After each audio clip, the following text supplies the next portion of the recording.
let's do this.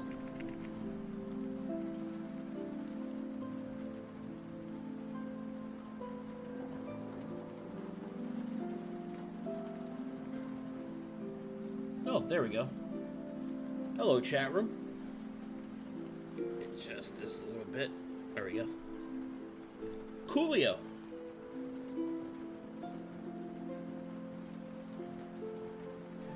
Alright, so today, what we're going to be doing is I'm going to be working on the Alien Class world map. Or a draft for it to send to the artist.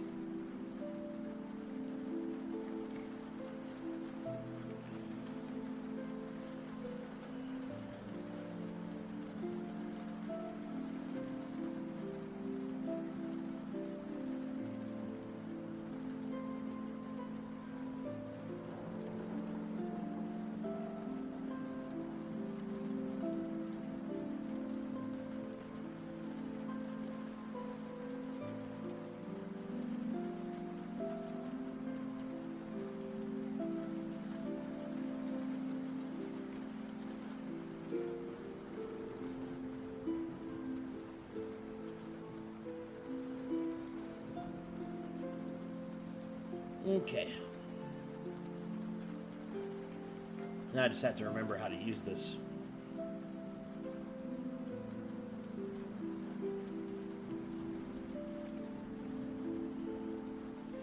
It has been a bit.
Is there a way just to make it the size of the brush?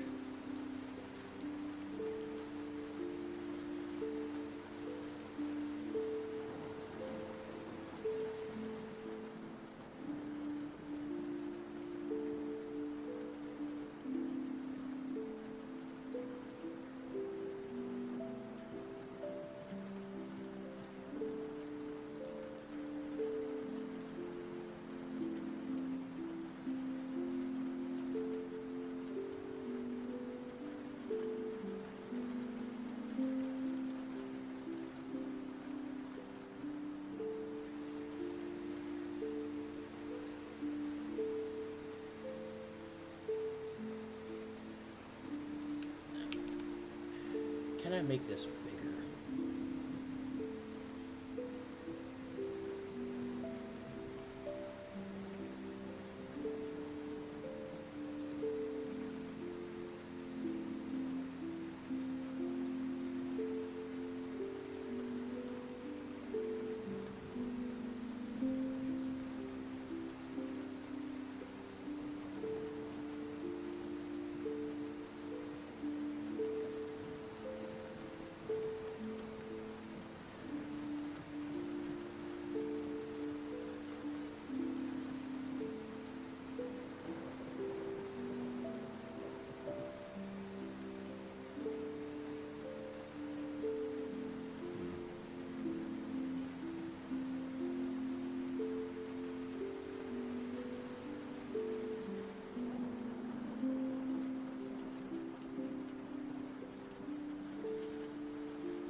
gotta figure out some way.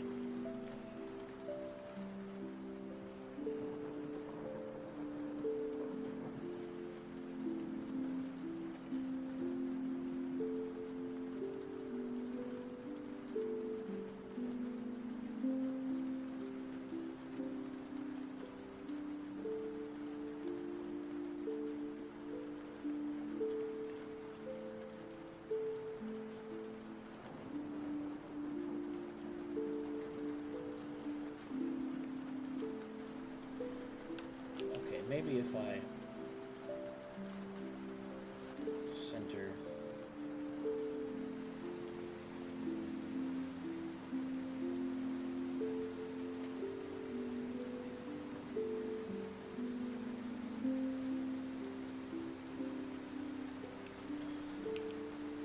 Maybe if I start from the outside.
There we go, that's actually looks not terrible. Usable even.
Alright.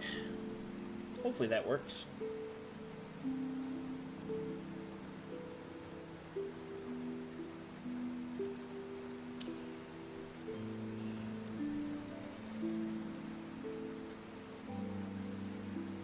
He making the pizza, yeah.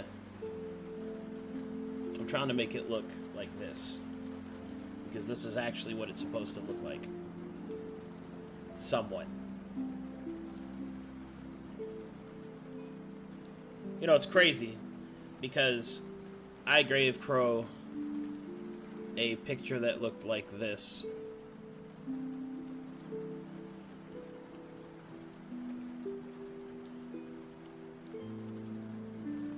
Or is it? This is what I did for Corvanus, in case anyone's interested. This is what I did for Corvanus. And then Crow turned this into this. You see that? Isn't that crazy? So that's what I gotta do here. Oh no. No. Oh my god. Oh god, I hate that. I hate that.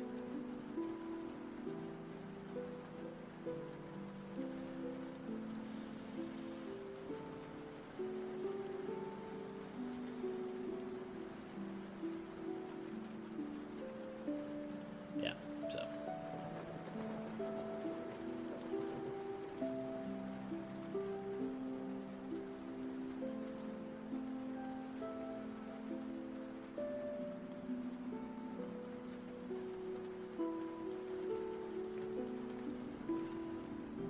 was gonna do. Awesome.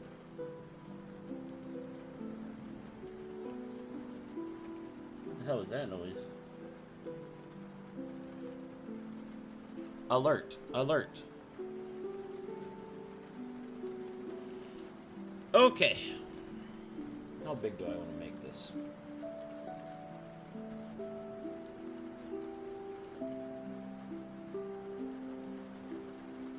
I think I color now.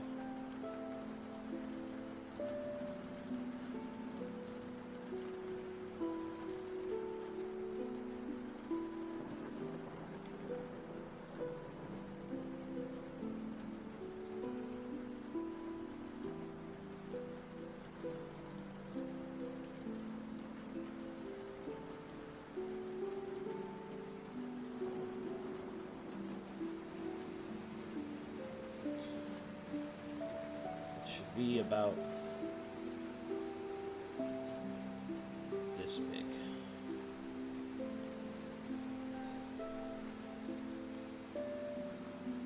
Should be about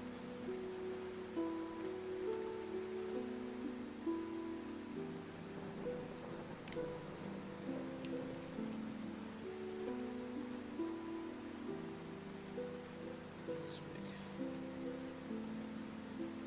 It's a little too big. Let's do 260.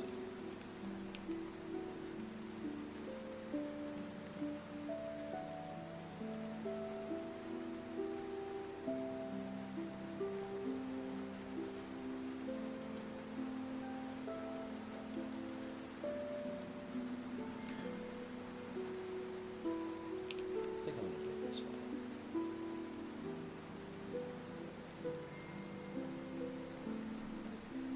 Sam.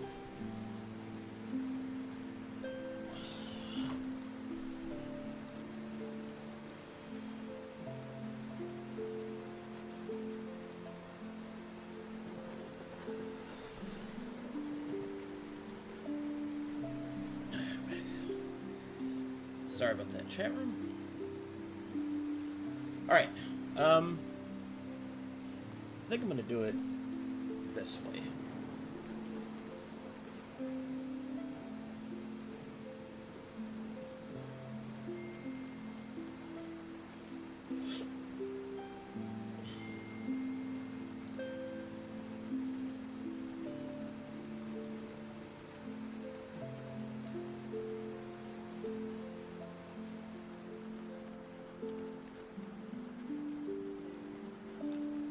Okay, that's the outer ring, and now I need to do the inner ring.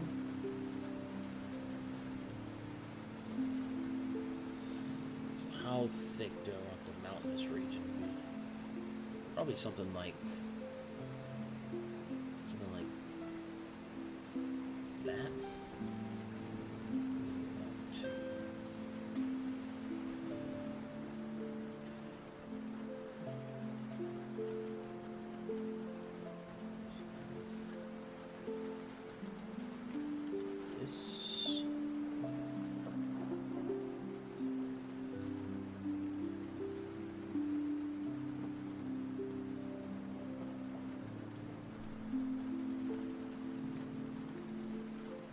That looks good.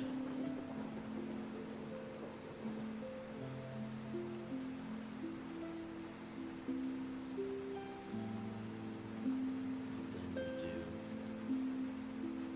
red.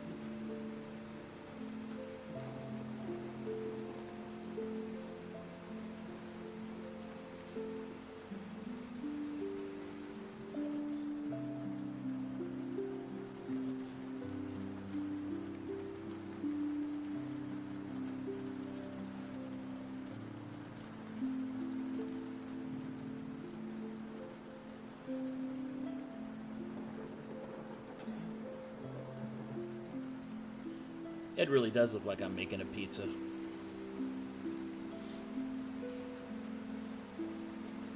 Big old tasty pizza. Too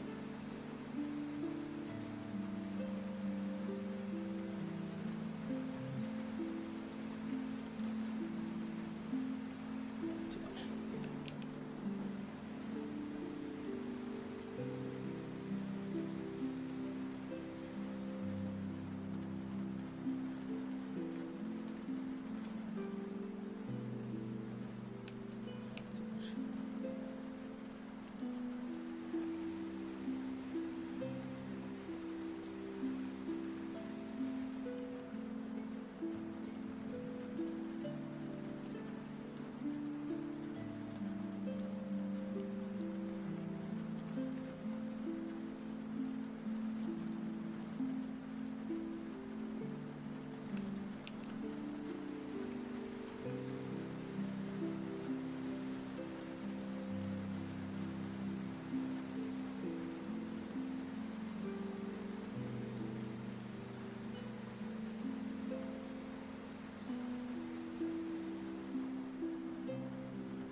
looks good.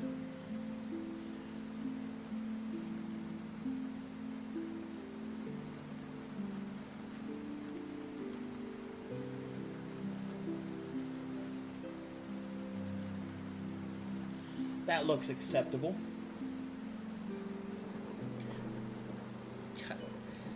Crow's like, yeah, just send me the rough draft. Here, have this pizza I made. Like the 12-year-old on it. It looked like I made Play-Doh pizza.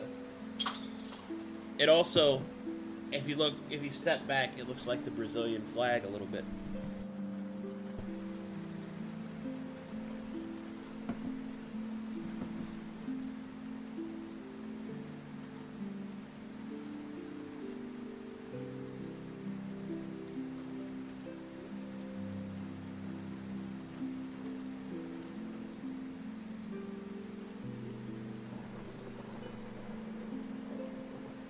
Okay.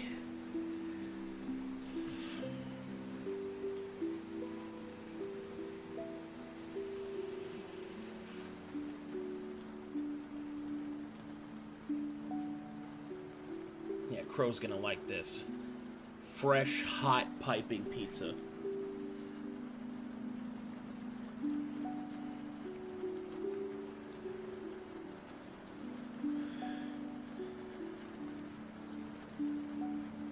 Okay. And now the hard part.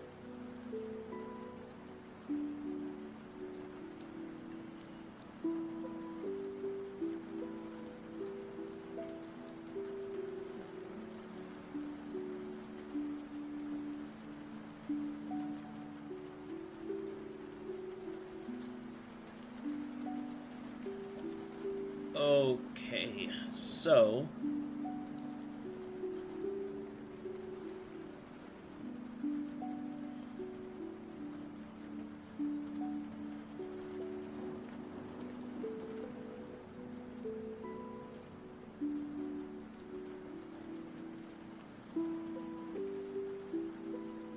should I mark these with the names or just the tagline numbers? I think I'm just going to do the tags. That way she can control the wordplay.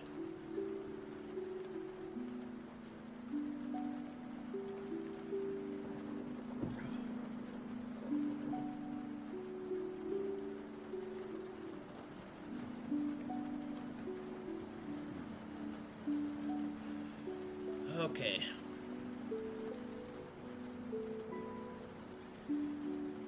Got the land.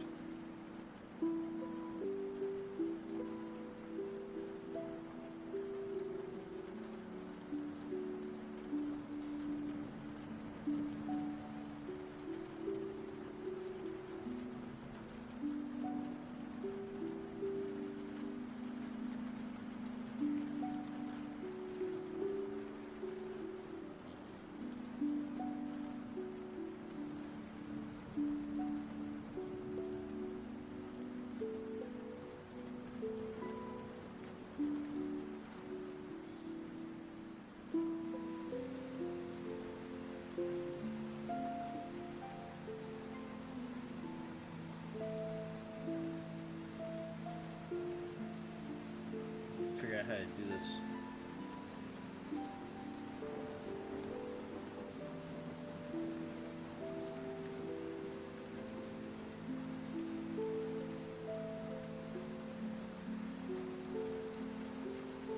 I think I want a darker blue. Almost black. There we go.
being so artsy right now. Feels good. Okay.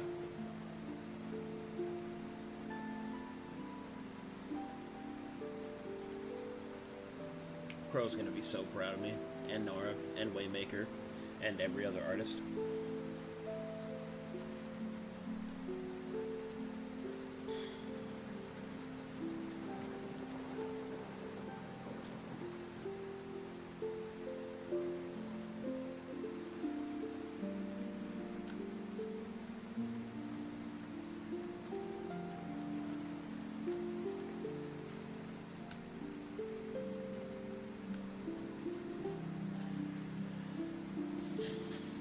Okay, so I need to do text.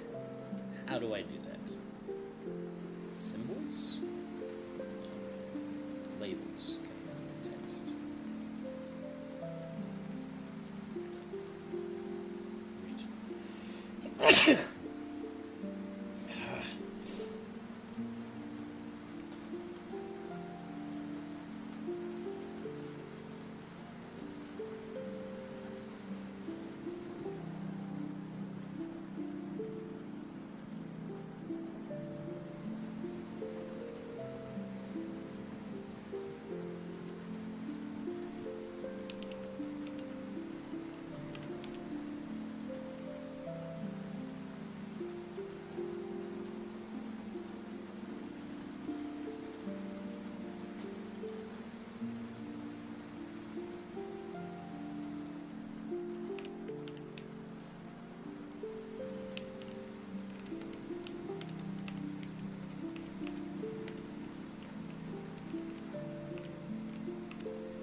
That'll be good.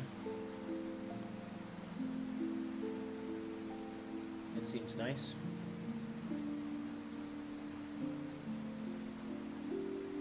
Yeah. I feel so bad because I'm so not artistic at all.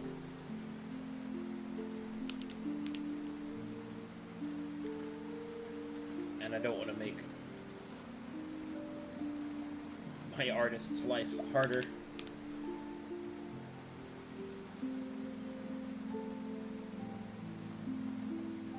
I think B2 is good.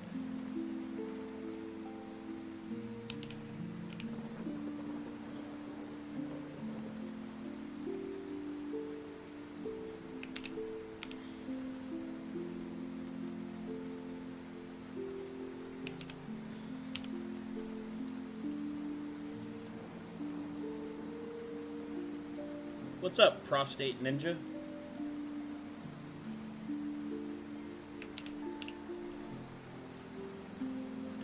little bit of work.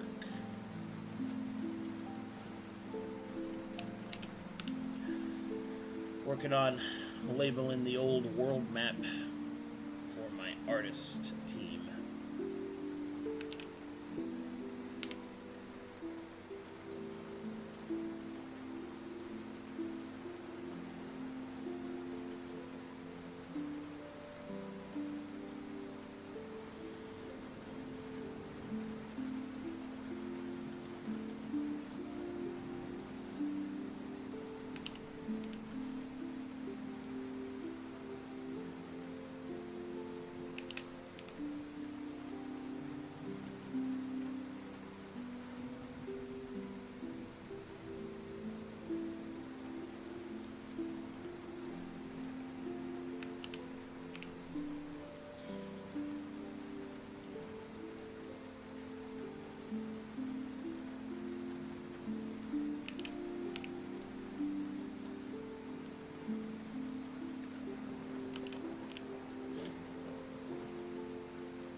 Okay. Looks good. Alright. Oh no. Oh. Oh dear, is this actually bigger than I thought it was? Oh well. Oh god.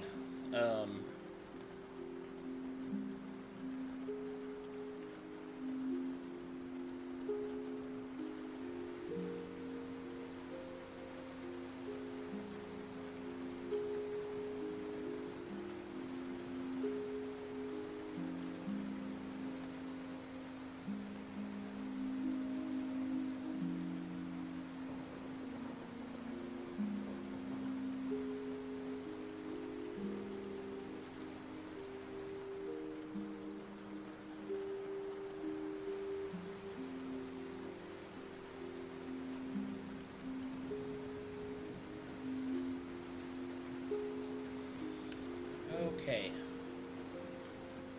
Alright, I think that actually looks pretty good. Alright.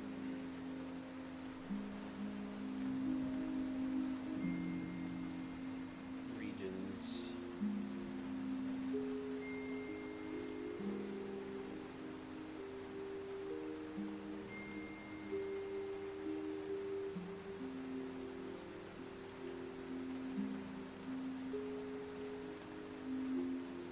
Oh, there's a gridding tool. That's nice. Ah, here we go. Symbols. This is what I was looking for.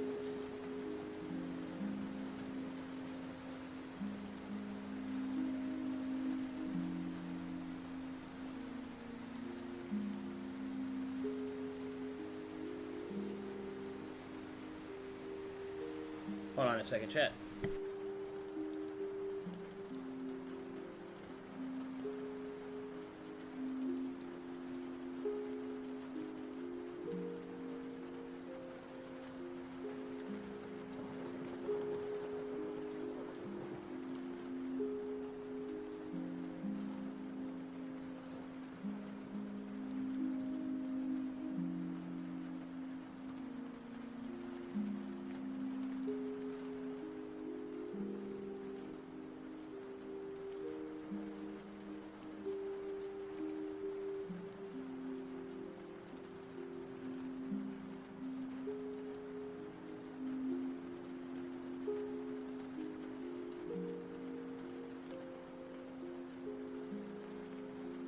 Sorry.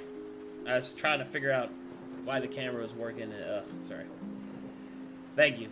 Thank you for complimenting my pizza.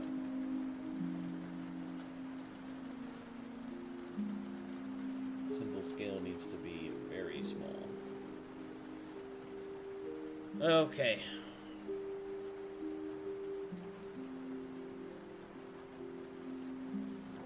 It is hot. I think I'm going to go get a fan and put it in here. Because I'm sweltering. I'll be right back.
Oh, God.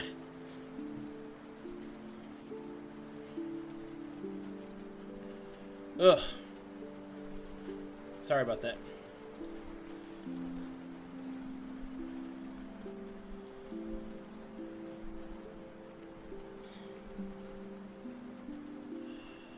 Alright, there we go. Alright, it's a little bit... feels better now. Can you guys hear the fan at all? Let me know.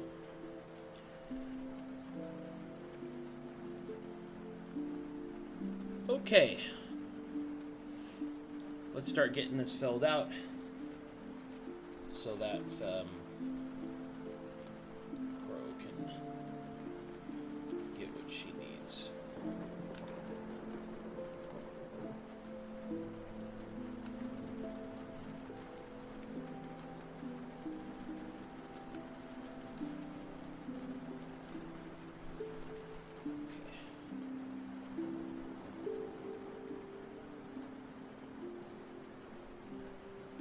That isn't going to stick there. So I'll just put it over here so I can read it. So A1 is their tent. Excellent. A1 is Kazor's Landing. Kazor's Landing.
see. A9 is Smiling Gazga.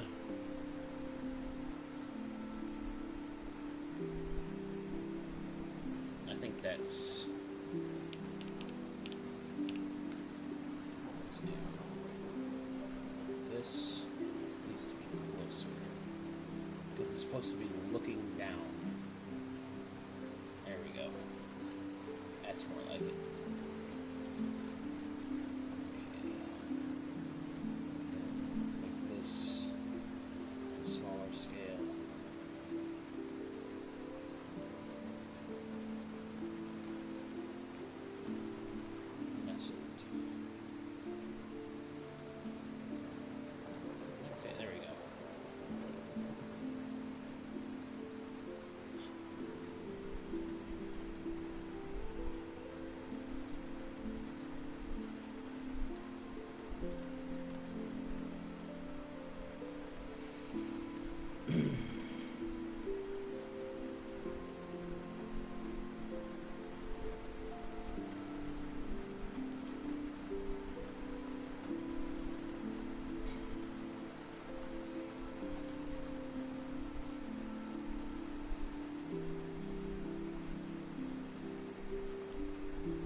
Oh, that looks beautiful. This program is awesome.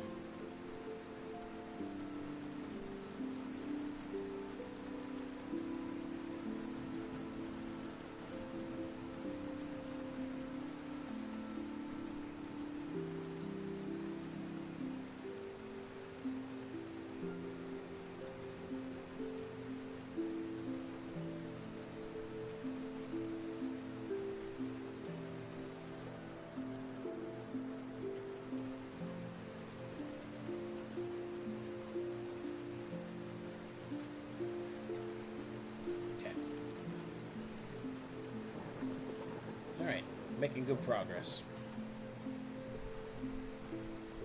And the grasping corridor. So let's go back to our land. No. Properties. Regions.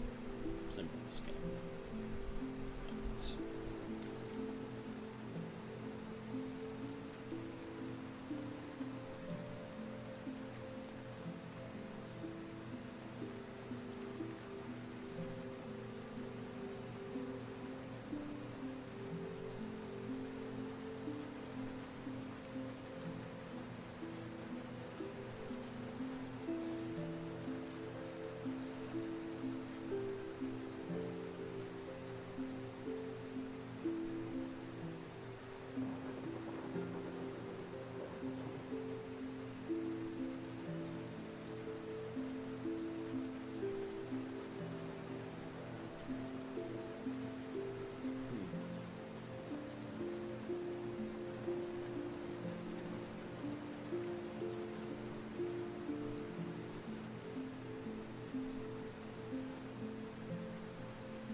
That shows how high up it is, I think.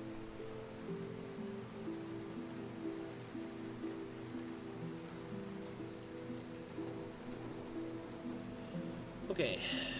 The grasping corridor. Deadly brambles and sharp rocks coiling around and within. A labyrinth of death for anyone trying to attempt to travel.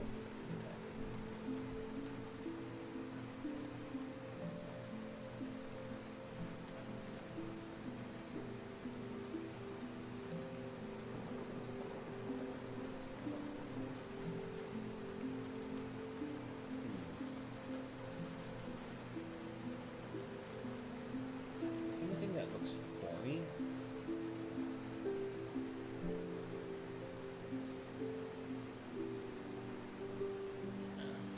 Too much.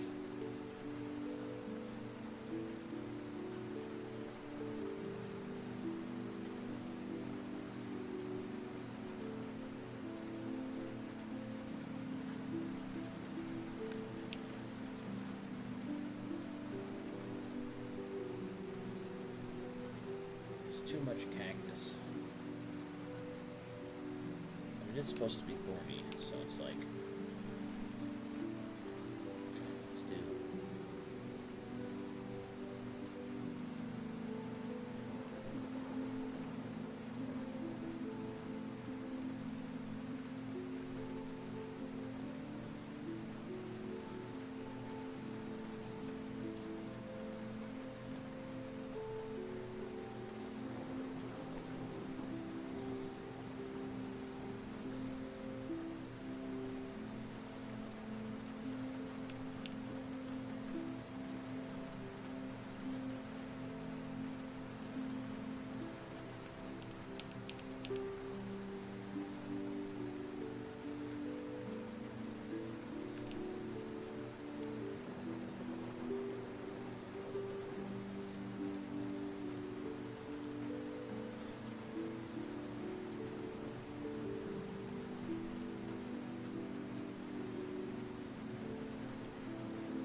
I gotta keep remembering that Crow's just gonna draw whatever she wants to match the description.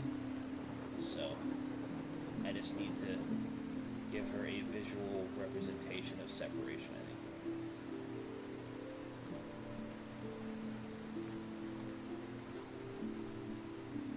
Because the grasping corridor is supposed to be like a labyrinth, a natural labyrinth of sharp rocks, deadly, like, brambled plants. So I think that'll be fine. Gives a general idea of what it is that I'm looking for.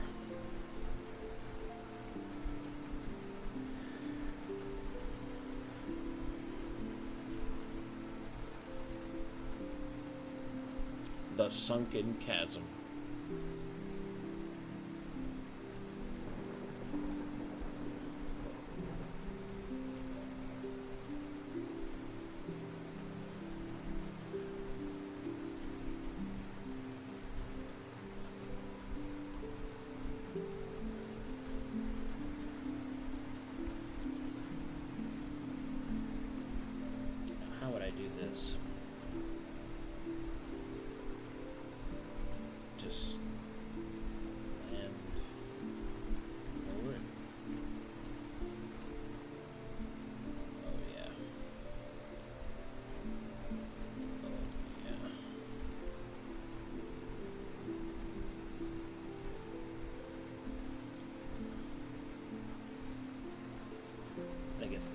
across.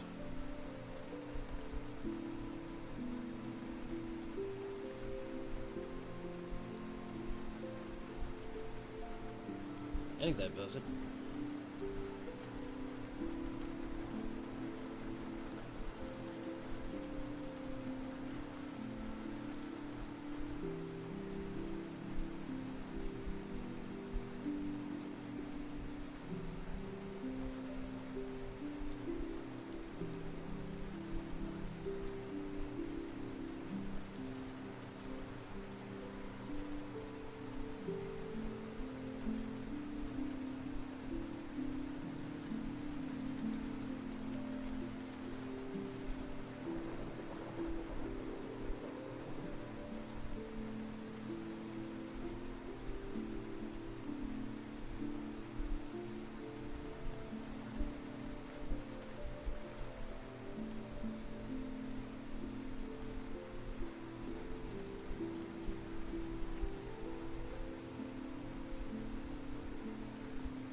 Yeah, I don't think I can draw that.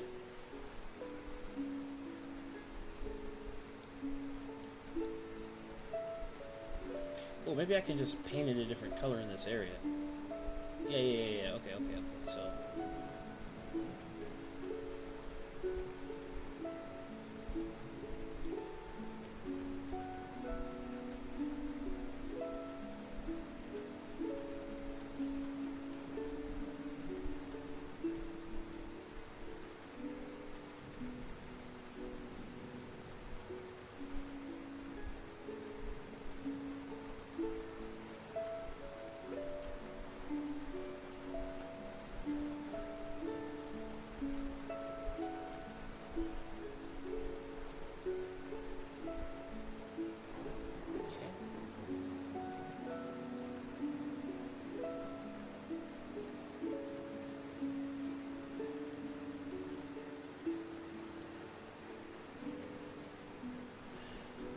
change the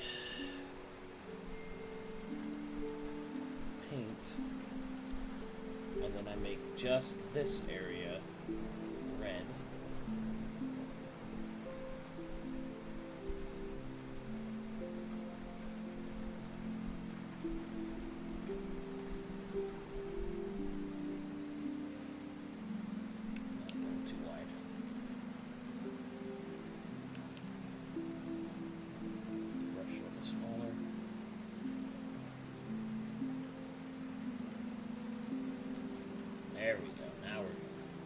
Now we're cooking. Now we figured it out.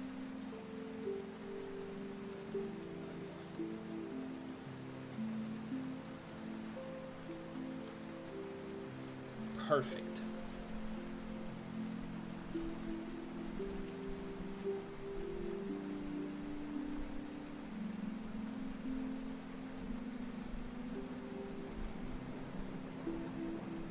Okay, now we're getting some stuff.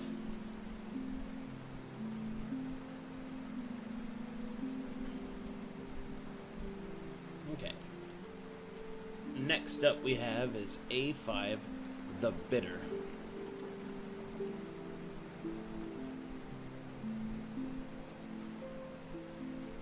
Okay.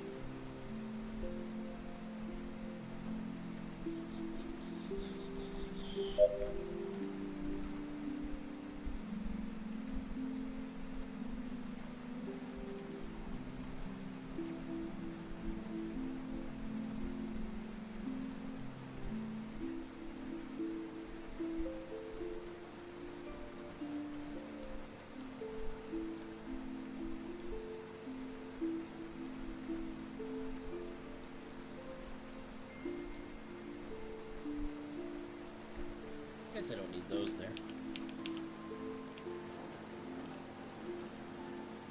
Yeah, that's fine.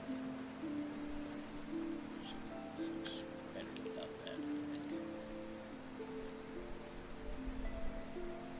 Just erase everything or just that?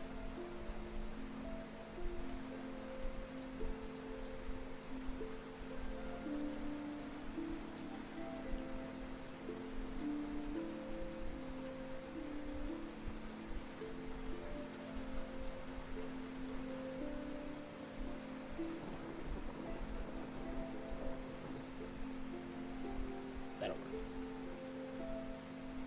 That will work. All right. So.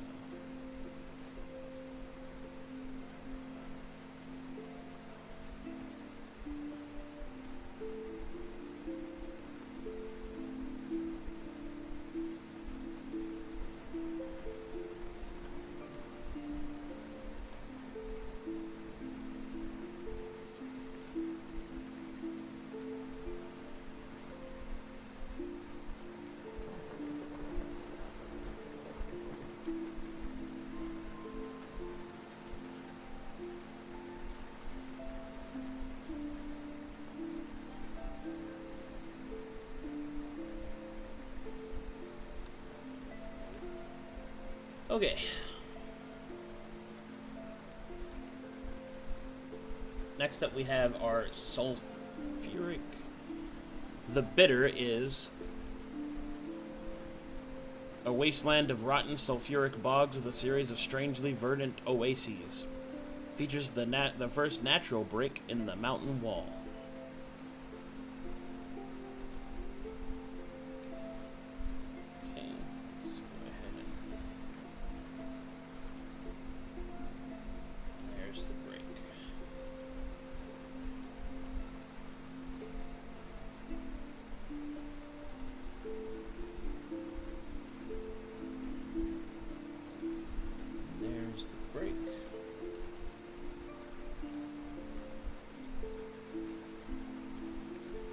Ooh, I get to use the lake tool now. Oh, not that fucking big. Holy shit.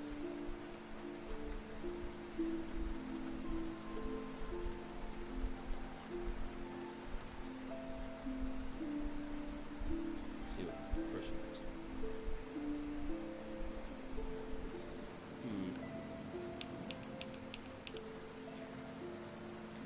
What does a highly detailed one look like?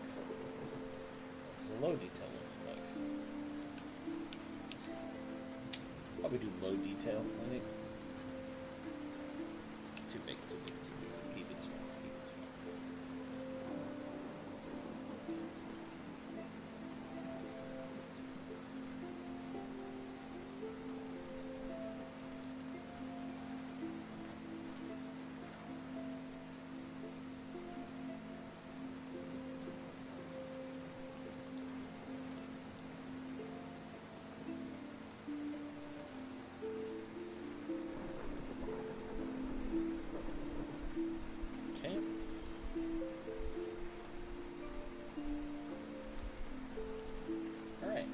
good. Watering tool. We're gonna make this one a really gross looking green. I'm talking puke green.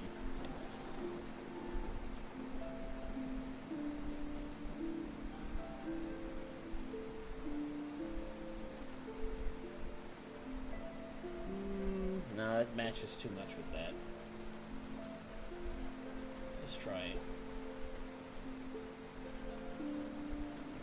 I want it to be sickly. There we go, that looks better.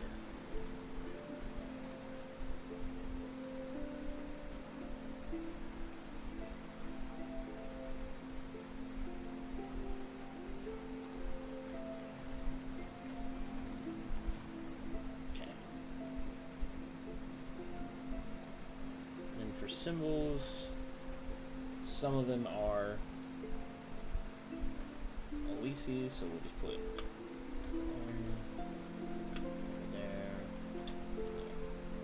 That seems too big. And that also seems to not really fit. Oh, we do this, right? Oh yeah, that looks better. Few.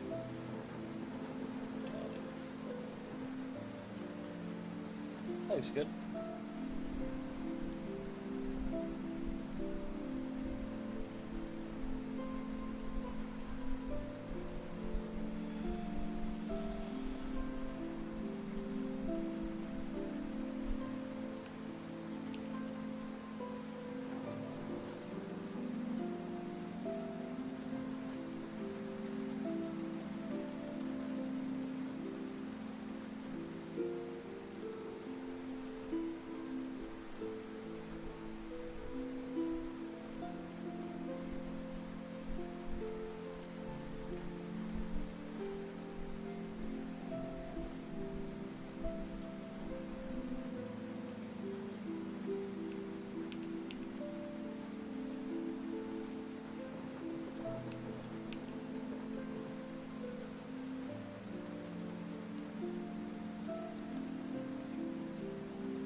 I think I just leave it open. Yeah. Alright, A4. Altar of Shattered Glass. A plateau filled with tree-like rock formations made out of molten glass, complete with fields of obsidian that look like grass. Ooh boy, that's a doozy.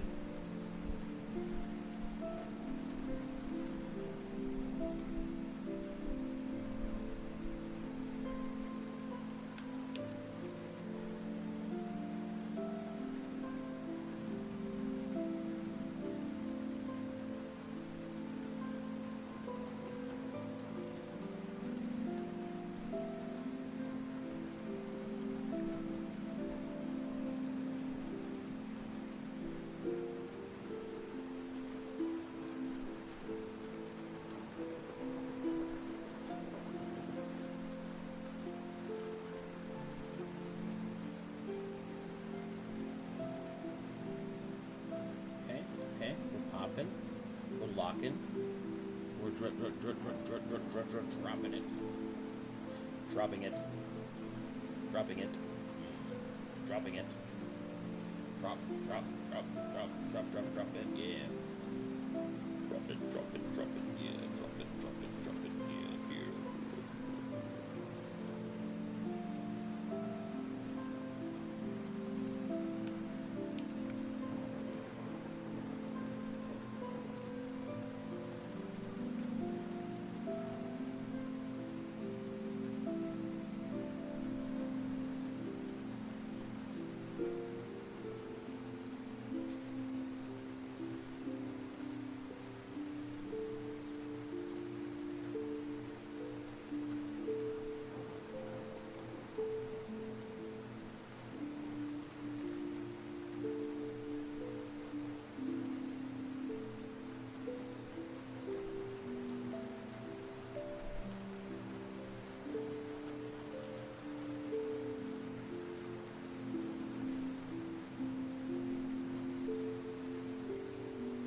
That looks good. I think I pulled that off. New continent. Yep, it's the new continent of Alien Class.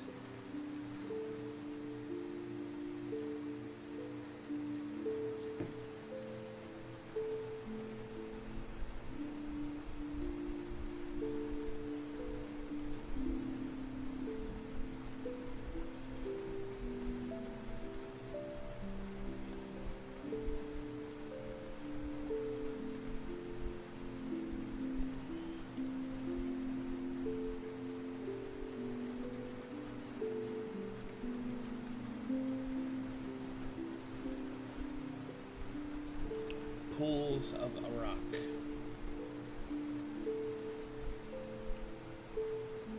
For this one, we're gonna do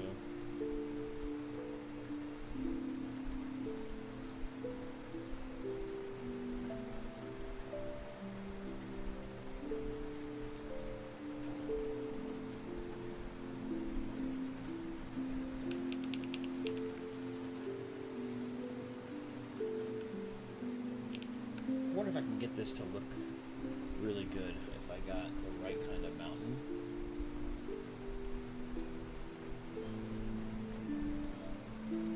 And then what happens if I do land direction? Oh yeah. Oh yeah. Okay, now we're cooking. So what I need to do is symbols.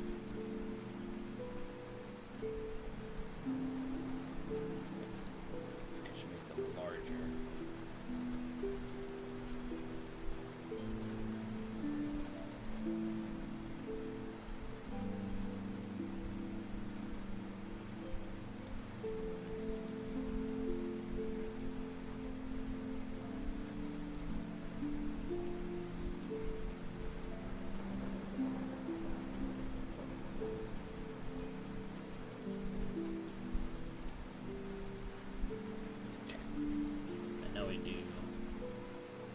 Depressions for the pools themselves.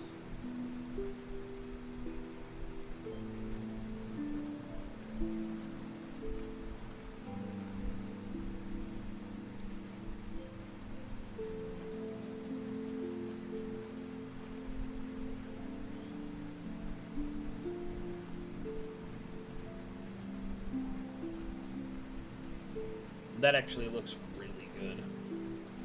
I really like the way that looks. So now we do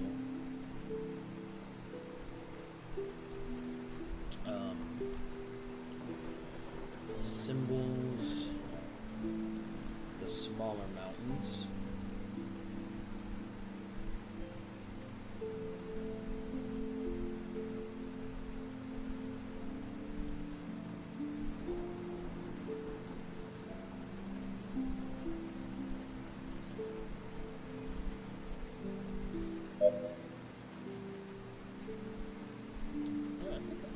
Add some clouds to show some mist.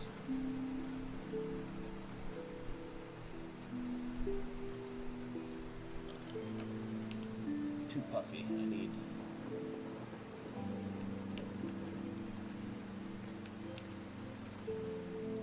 Maybe I just make them really small.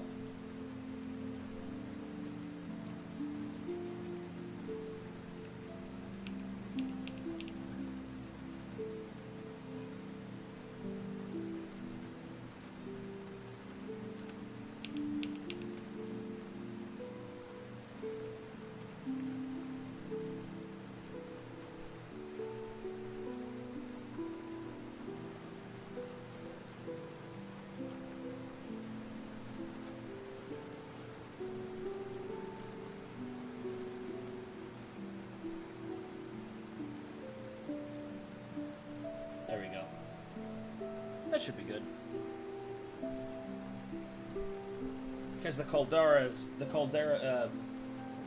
of Iraq are going to be filled with all sorts of, it's just going to be like heavy, hot steam So it's going to be hard to see because there's going to be a constant mist in the area.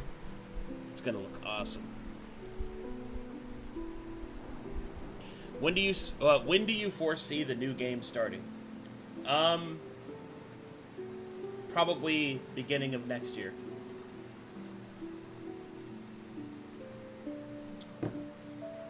I'll be using the next 6 months to make the system, prep everything for 4 years of content. So.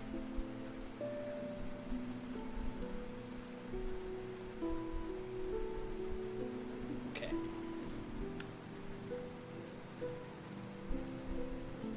The Screaming Taiga.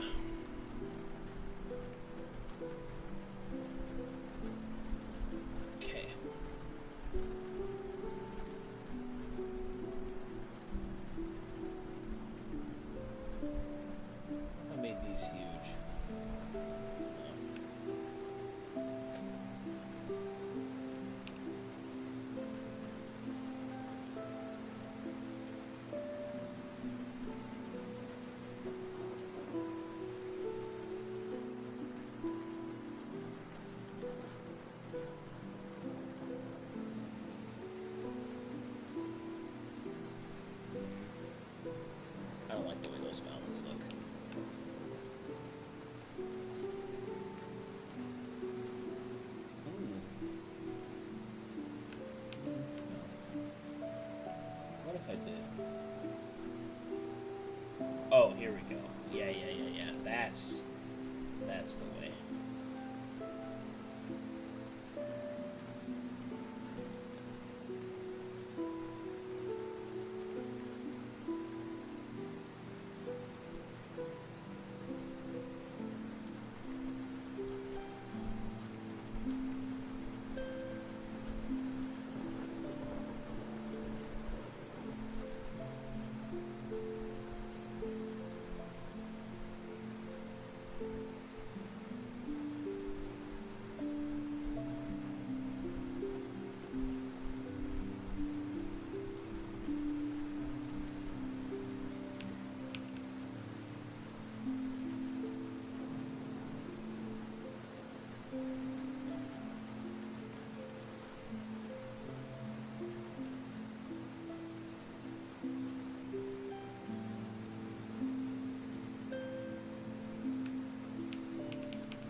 Oh, there we go. That's more what I was looking for. Alright, so we'll do...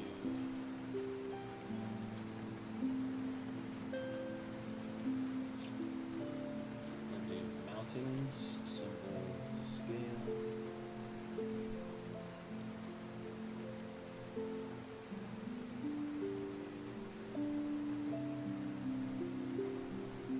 Okay.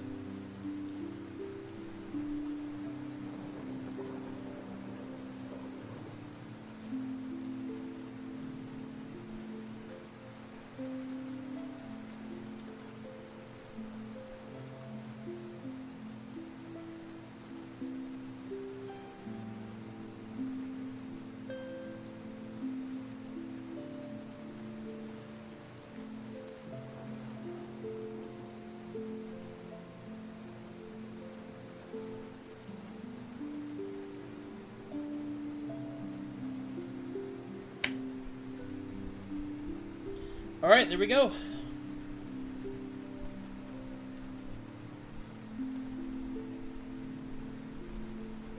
That's the outer ring done.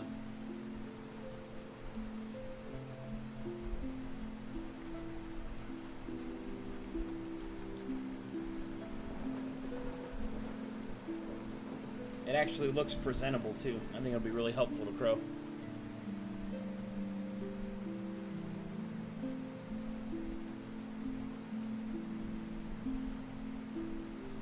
Alright. Next one is B1, the Gasping Forest.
Seems pretty easy. Just make a forest.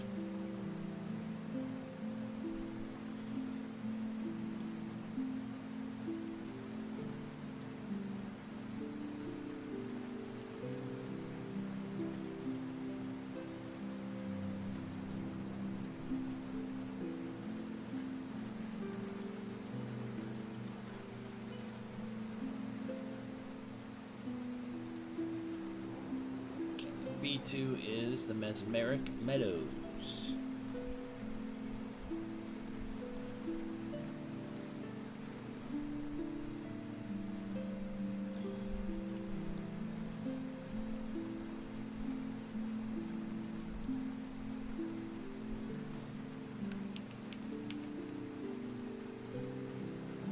I wonder if I can make this.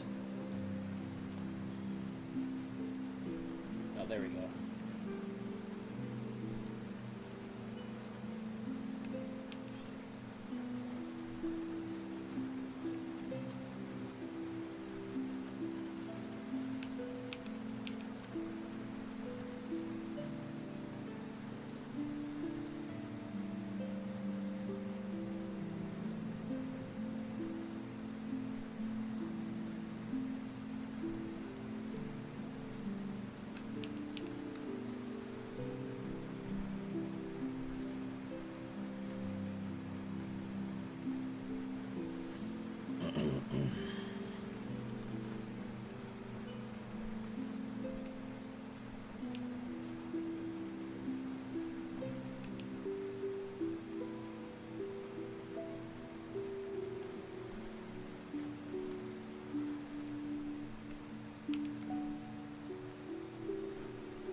Looks good to me.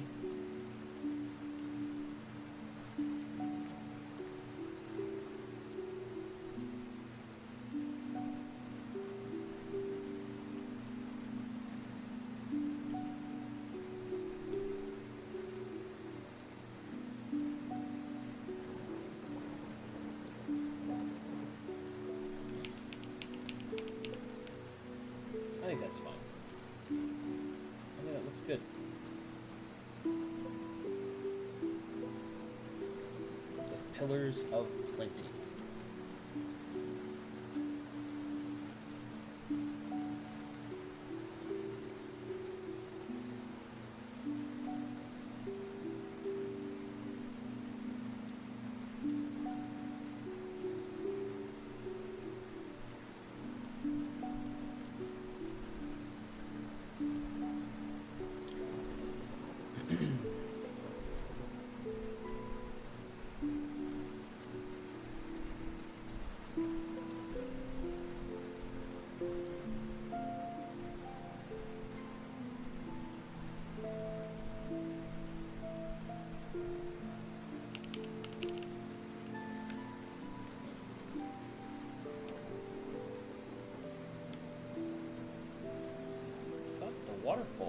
this one.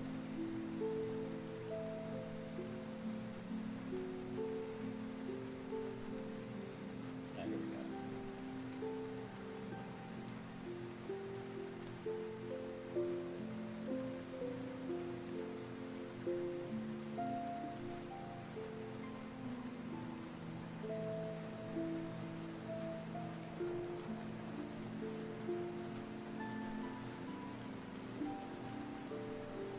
Plenty, and then let's go ahead and add some mist.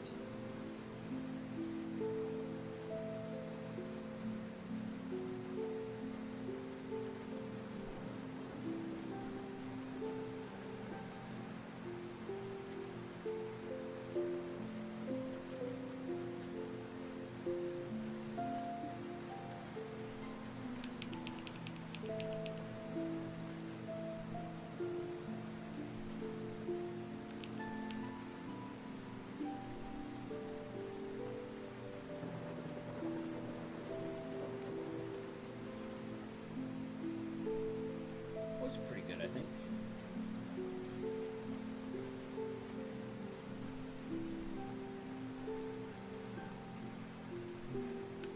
Actually, I don't like that thing.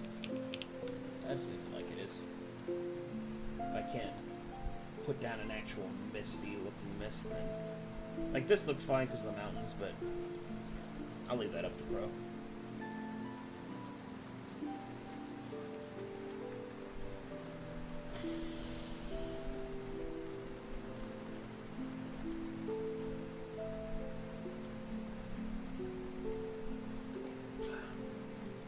Mire Trench. Go. Make the brush smaller.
That looks good.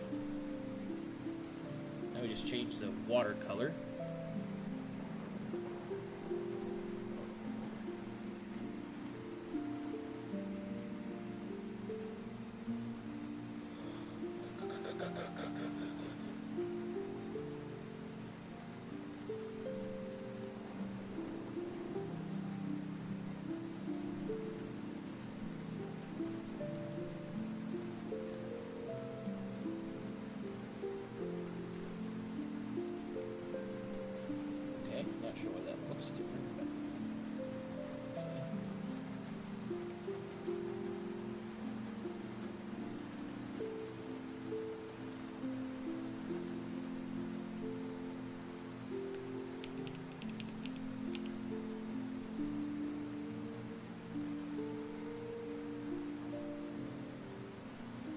Oh, it's because I'm brushing.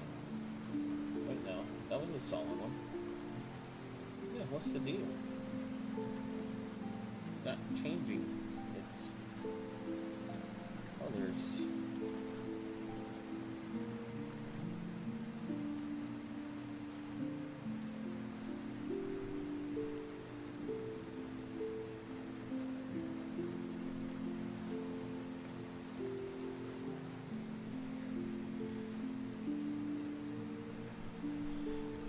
hand coloring here?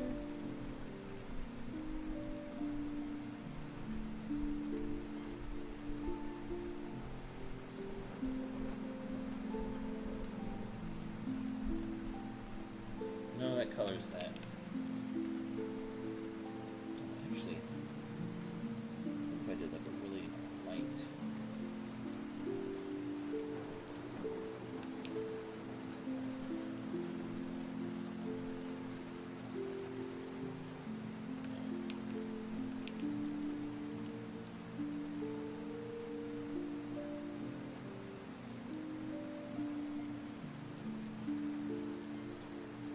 Sure how to change that color. Ah, it doesn't matter. Crow can see what I'm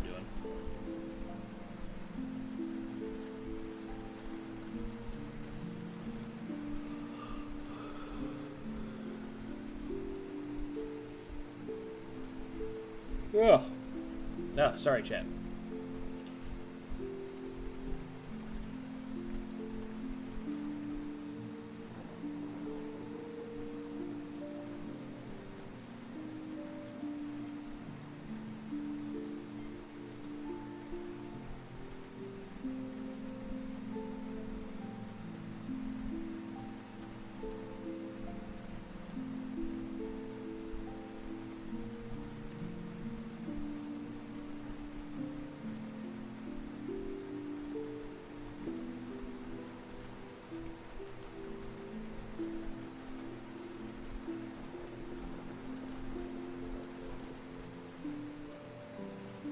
Good.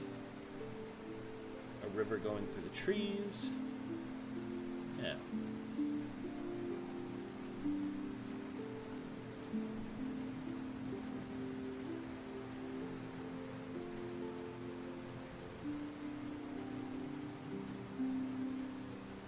Five is Shadow Leaf Veil.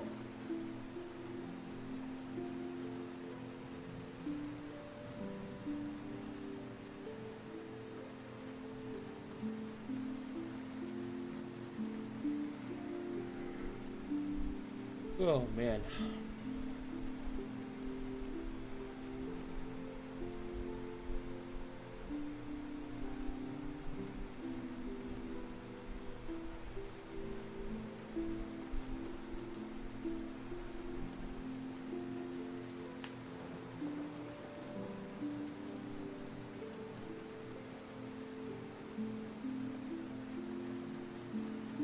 The Forsaken Gardens. Ooh, this is going to be fun to make.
Maybe I'll find actual gardens in here. Didn't even think about that. They might actually have gardens.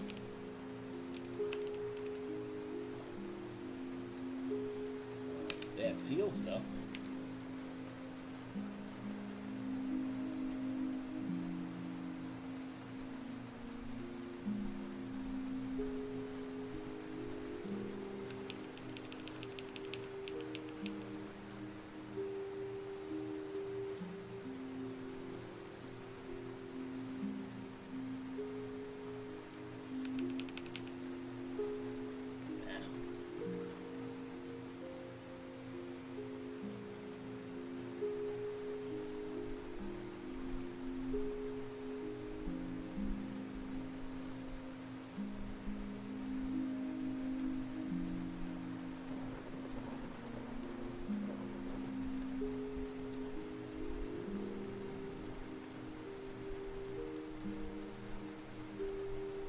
I'm sure Crow can handle it. I just have limited tools to really express what I want, but I think the description's good enough.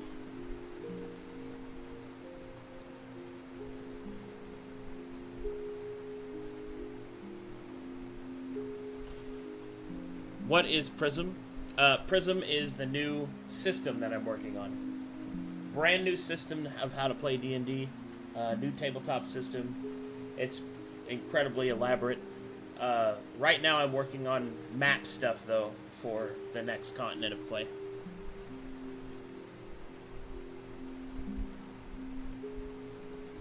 Oh my god, I didn't realize the camera was so close. Maybe I can... Maybe I can...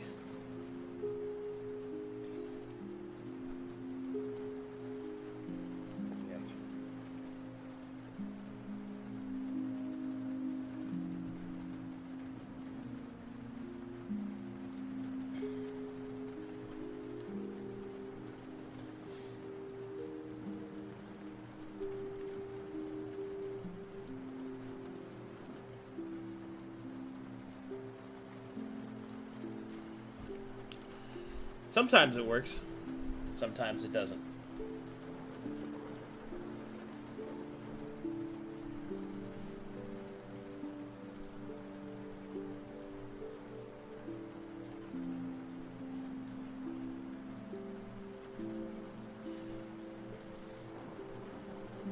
Big picture, ditch the details, less details equals more kilometers. Yeah.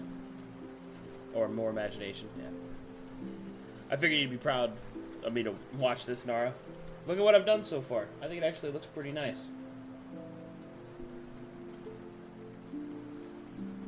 Got everything nice and separated out for it.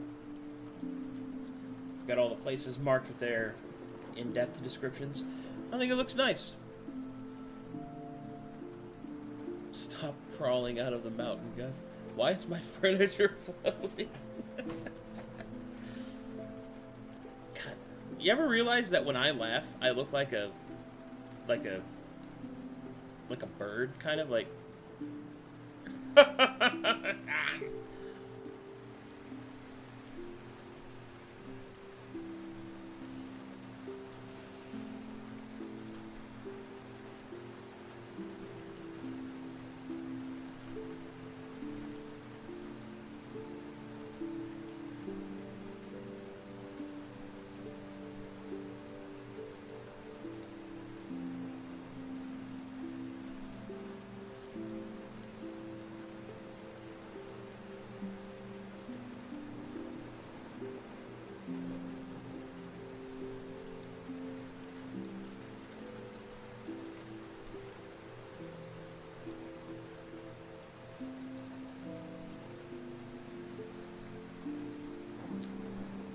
B8 is the sovereign wood.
that gets the message across. That's a little messy, but limited tools and all that.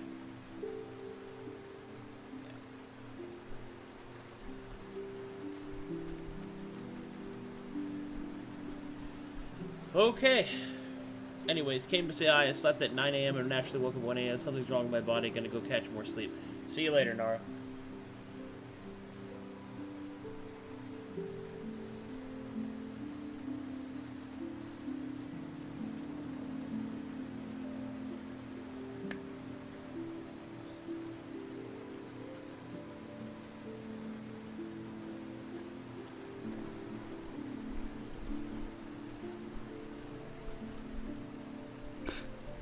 I don't know why it zoomed in so close.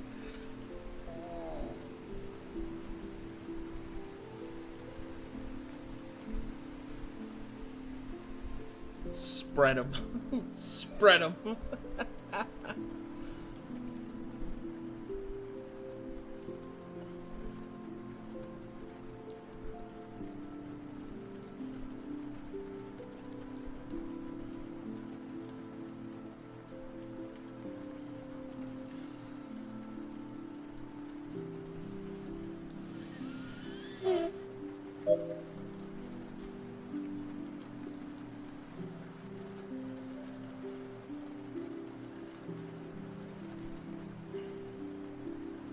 Do I have any giant swords?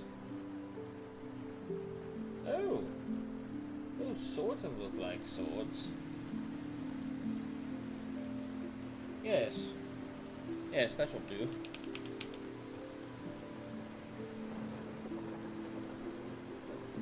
C1. The Sword Barrows.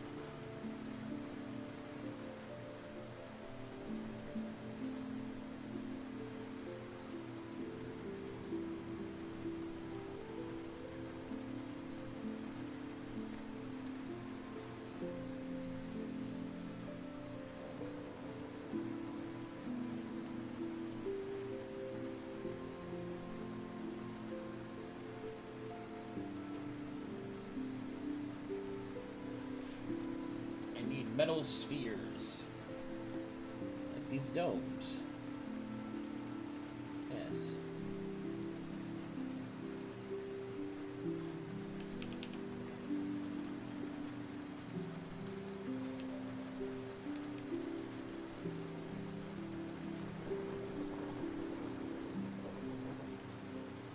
Okay.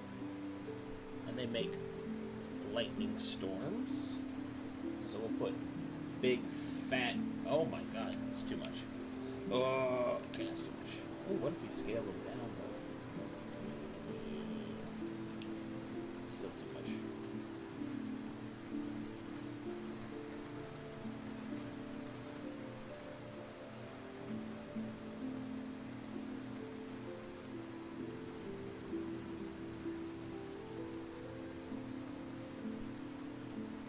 Oh, yeah.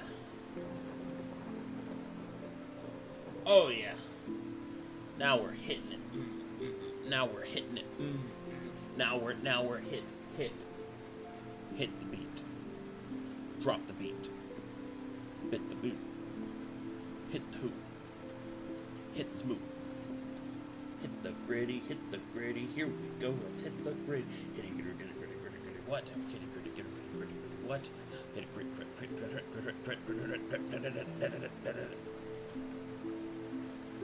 Diddy-do.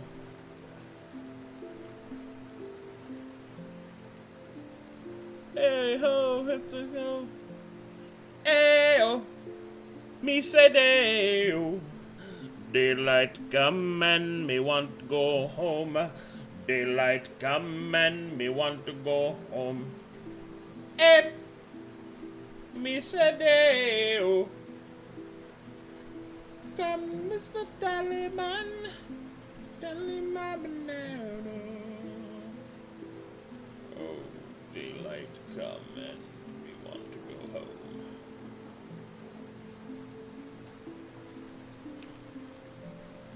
Come, Mr. Tallyman, tally my bananas. Oh, daylight Daylight come and me want go home. Day. You said day. Daylight come and me want go home. Daylight come and me want to go home.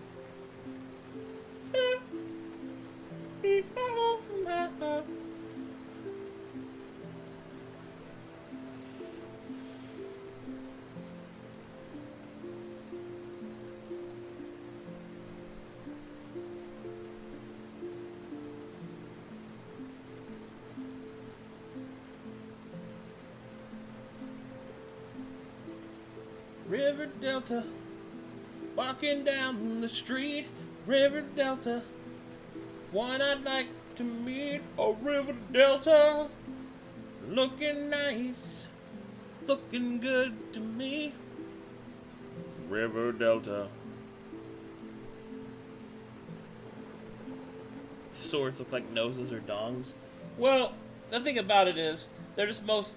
Remember, this isn't what it's actually going to look like. This is just a reference guide for the artist that makes the world maps. For those of you that don't know, to give you an example of what I'm talking about. So for the previous continent, I made this as an example, and then the artist, Crow, turned it into this.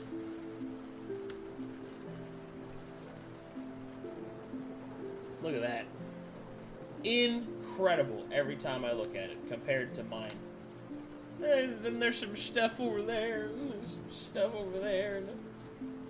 So, once again, just a reference guide.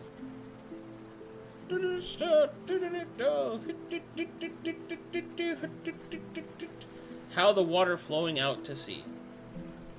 What do you mean? That water's flowing towards the middle.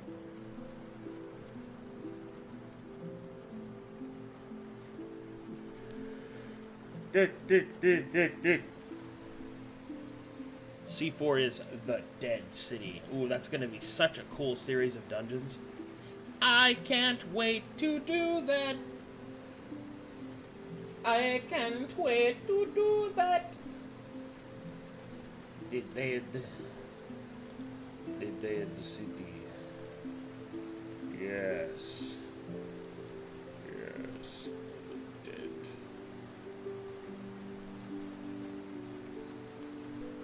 The city that is quite dead.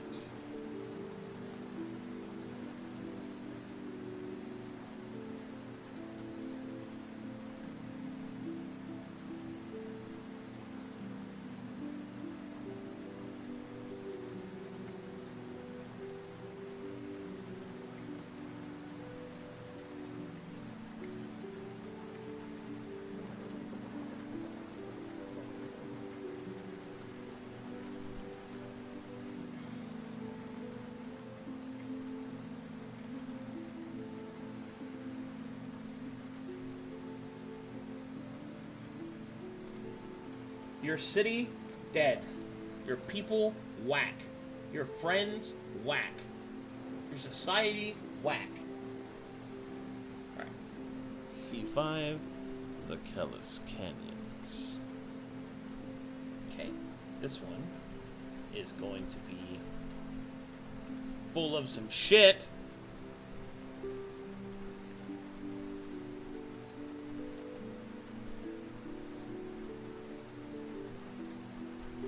That's not how water works. First of all, that water is mana infused, and it does whatever the magic tells it to do. Second, the center is the lowest point, so the water would flow there anyway. And third, it's a giant well of Leylenic energy, so it draws in the natural forces.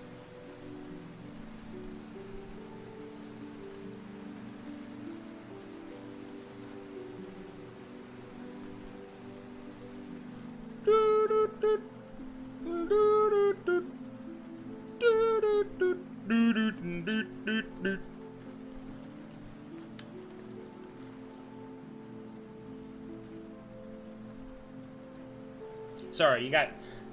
that was a joke, by the way. I was just fucking with you. But you did kind of just go, actually. So.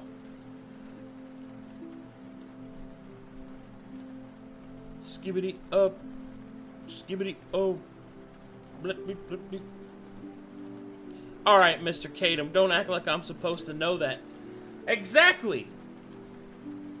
Also, don't suppose that I don't know how rivers work. That goes both ways, sweaty pickle.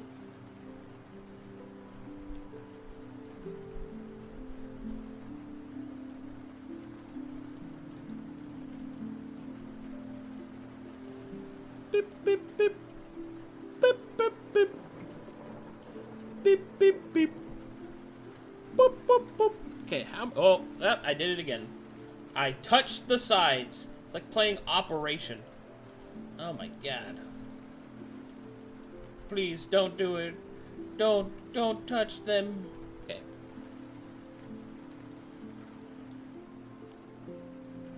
Actually, those aren't deltas. Yeah, well, they're supposed to represent deltas, I'm not gonna draw the whole reason I'm doing this is so another artist can draw it. It's a reference. Represent what? What, Van? What am I representing? No, finish the statement. Represent this? What do you mean by that? Are you referring to your genitals? Your teeny tiny little genitals? That can't represent anything.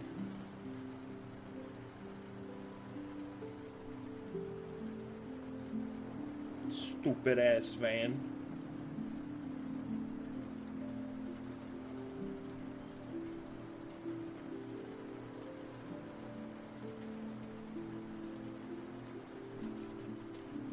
Okay, how am I gonna do this canyon though? I guess I could just do a bunch of mountains, but could I do it with the cliffs maybe? Let's see.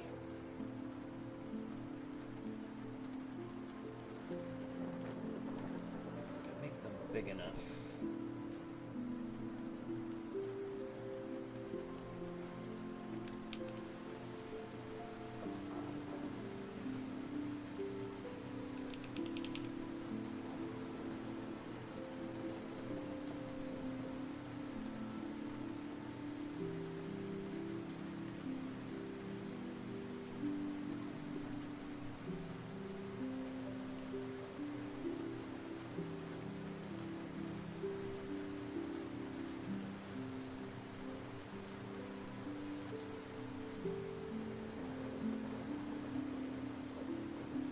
I wish I could rotate this. Oh, I think I can.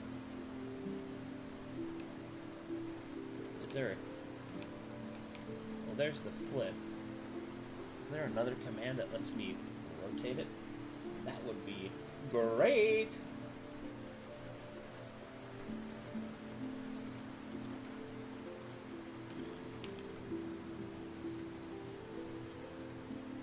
I don't think there is. So I'll just have to do it this way, maybe. Yeah. Well, it doesn't look the best, but it's for Pro anyway. She'll make it look nice. Because I'm the best in the West, the best the Pulse can in 15 years since the Battle of Yavin. Bumba Bumba Gumba got big boy guns. For disintegration, fuck shit on stun. I'm a big jaw war. Feel the history, the plan of my miles. Every single one coming down that line.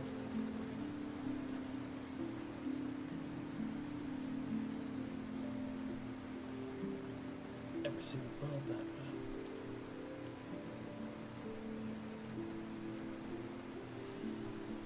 I might get cooked for asking this, but does the Violet Center and the name Prism have anything to do with the old Violet and Olden campaigns?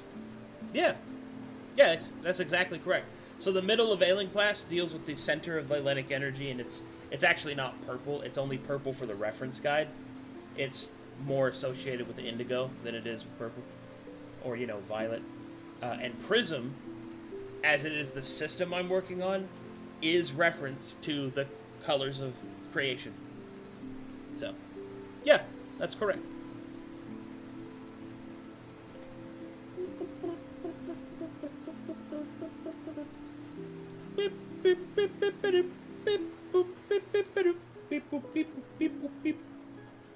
Six. Oh God, the blood spiral. How am I gonna do this?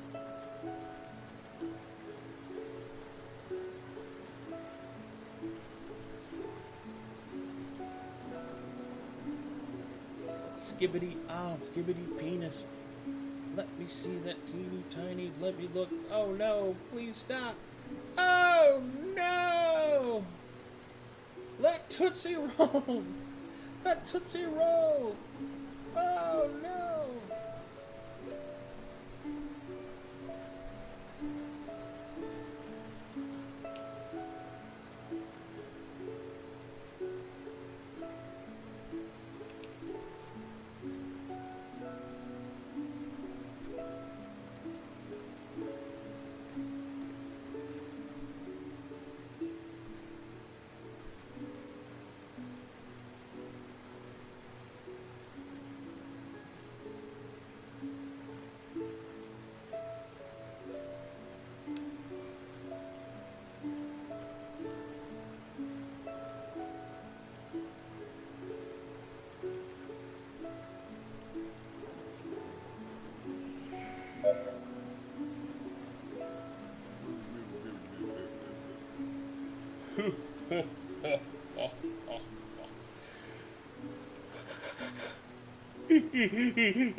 This will be the mana veil that leads to the spiral. So I need to make clouds. Maybe not that big.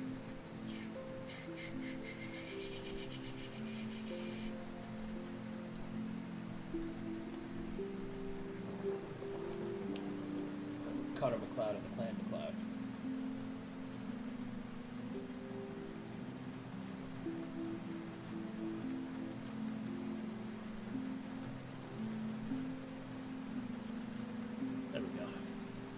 Mist, spiral.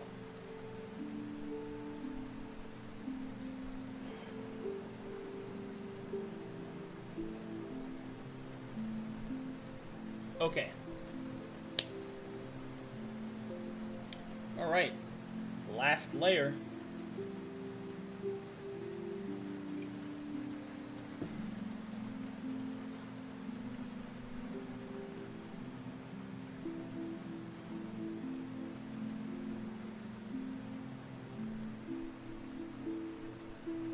Ooh, I get to make sand. Sand dunes. Sand dunes. Sand dunes and scrubland. A little bit of scrubland, yeah. That looks great, actually. Wow! Doesn't that look stimulating? Pleasing to the eye? I think it does. And knowing is half the battle. G.I. Joe.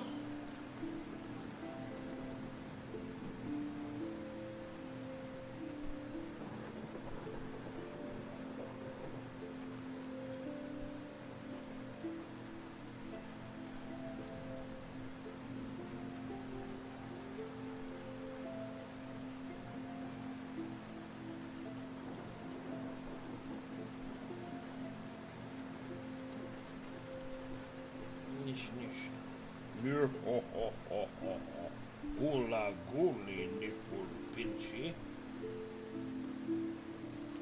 Clap. Clappable cheeks. Clappable cheeks. Uh-oh. The skittering coast. Oh boy. How am I gonna do that? To the symbols! To the window! To the wall! To the wall! There's something in my balls. Make an old Mitch real strong. I'm gonna freak out. Please someone tell me. I'm gonna freak out. Please someone say. It's getting time. Everybody give it to me one more time. Oh, you low. You low.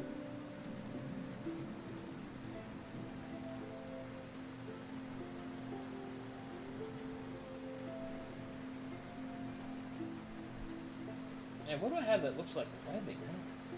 I don't think I have anything that's gonna look like webbing. I can't see nothing. Wait.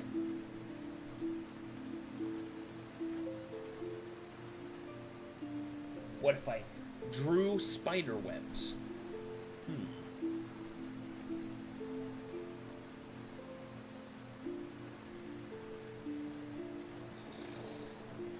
That's a tall order, Chief. I don't know how we're gonna do that.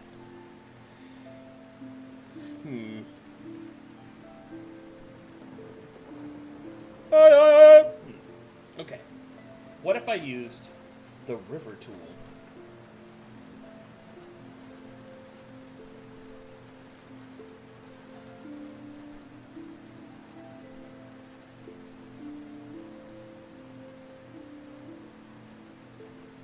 To make a spider's web.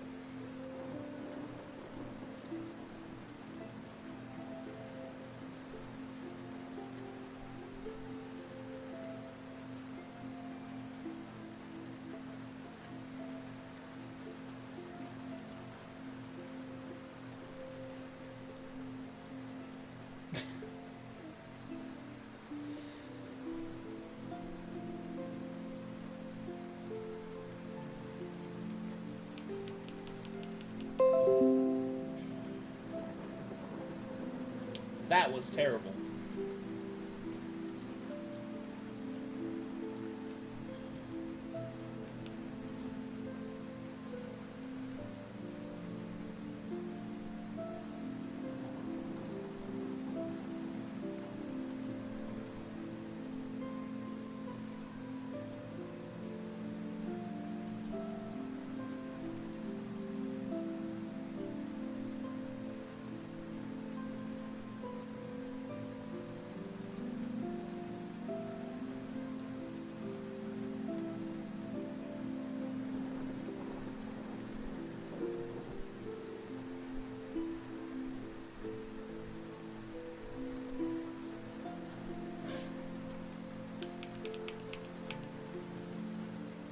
Okay. I don't think that's gonna happen. I don't think it's in the cards.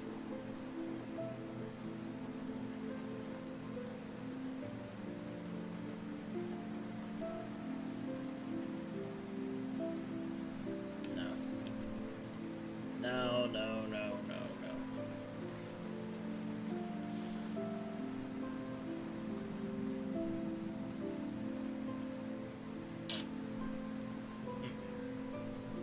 I don't think it's gonna work. I don't think it's gonna work.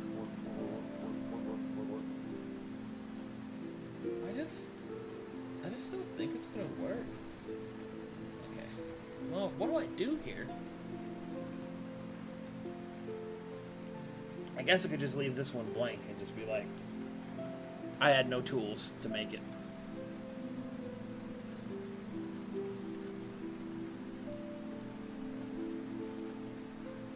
Maybe I'll just do this.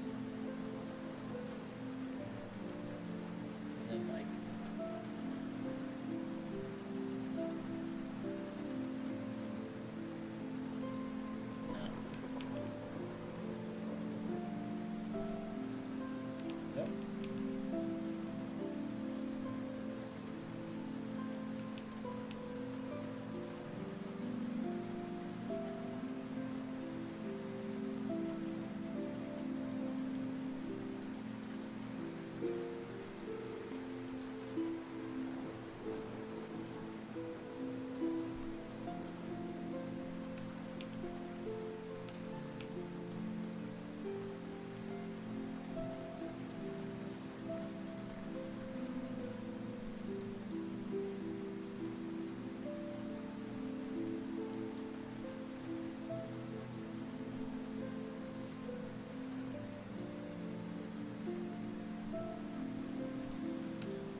That's the best I can do, I think.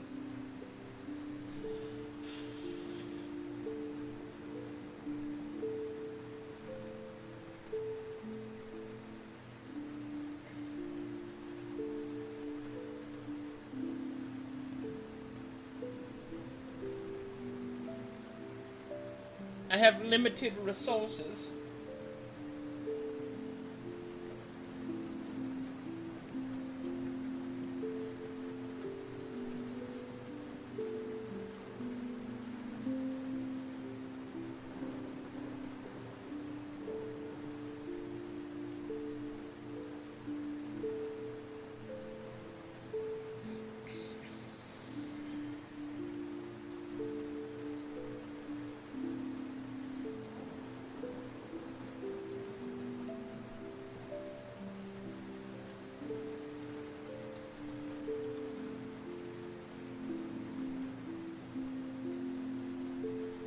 Okay.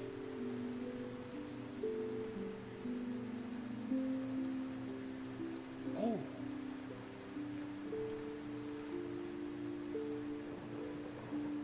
Nah. I have to keep it separated from that. The white sand overlook.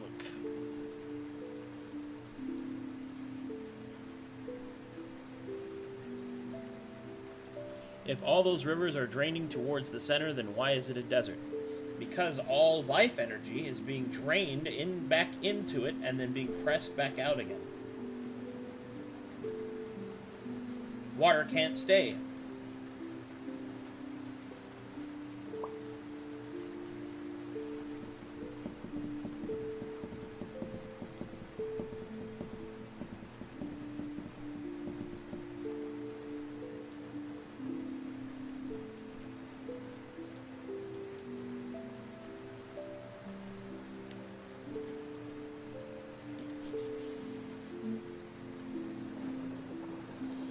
Aqueducts. I know I got something that looks like aqueducts here.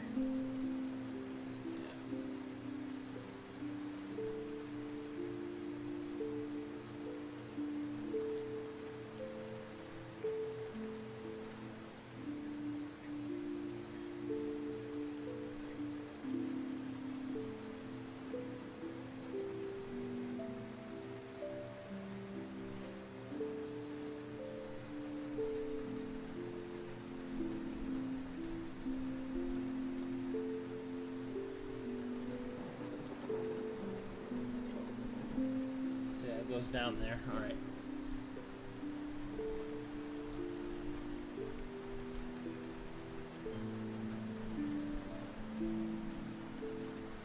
And now for the most dangerous part.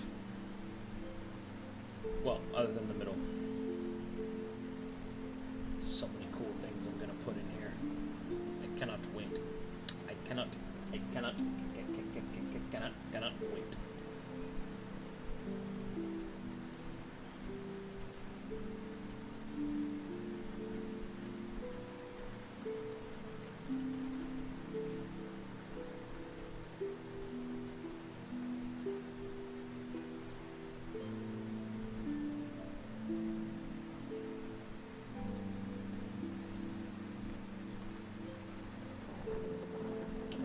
Are infused with mana, so we are gonna mark them, paint them, yeah, paint them blue.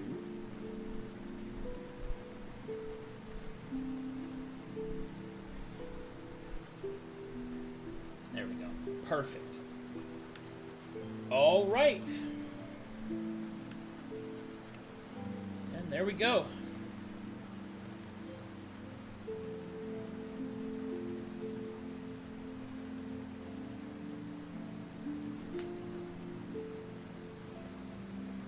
There you go. That's a good start.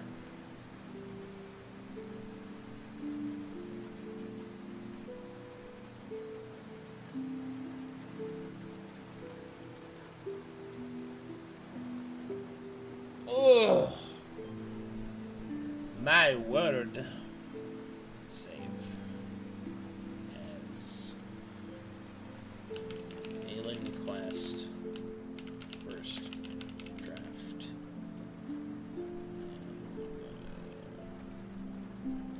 RPG stuff.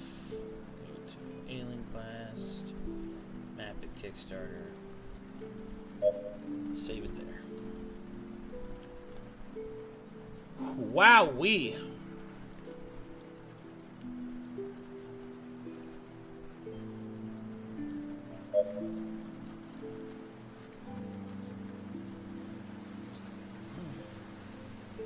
Let me go check and make sure it's saved.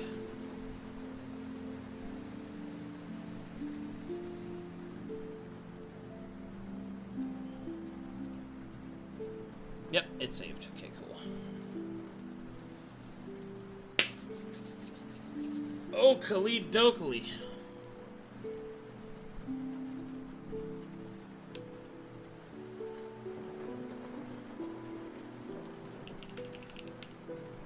Snipping tool. Yes.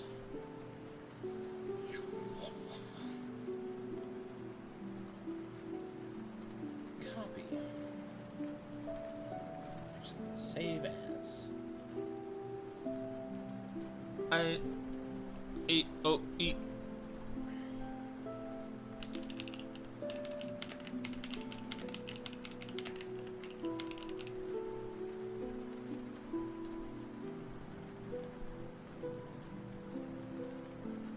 Okay. And then go to that.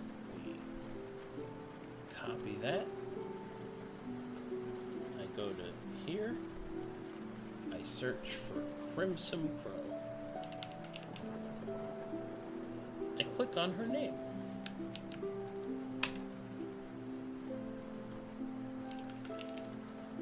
Here is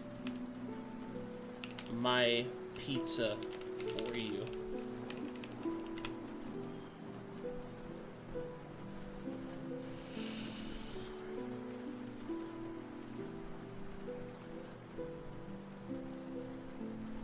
Oh, man.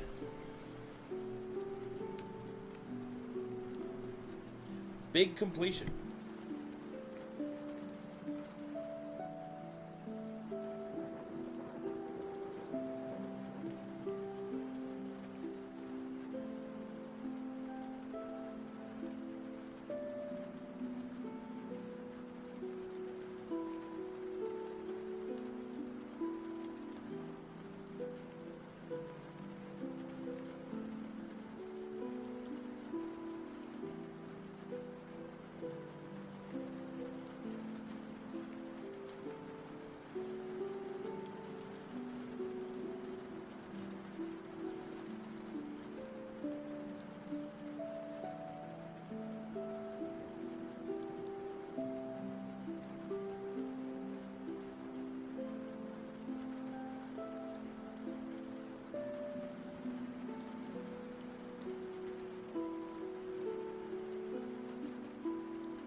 Sorry, I was muted. I was thinking to myself, like, God, this camera is so...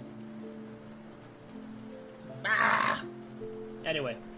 I think I might do some contextualization stuff. Because while I was working on the conditions, I was thinking about some other stuff that I wanted to do. Some things I wanted to, like, focus on. Because as I've been, really thinking about it, I've been trying to come up with, like, new ways that I could implement some class features. And ultimately, like, what I'm trying to work on in my head, to kind of give everybody an idea, is I'm trying to come up in my head with what number of abilities does a player actually have to keep track of, right? What buttons, I guess, can they press? And I think, to me, one of the big things that I want to do is, obviously, I want the game to be simplified in its crunch, but I want the merit of play to be on good judgment of when to use abilities, when to spend resources, and ultimately when, you know, and luck, obviously. So,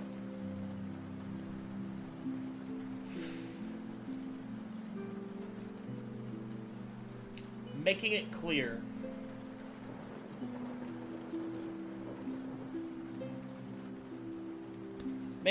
what something does, and making it clear how many buttons you have is really important. And I'm trying to figure out how many actual interaction points do I want to give each class combination. Characters that use magic are going to have spells. Characters that don't use spells are going to have advanced item options.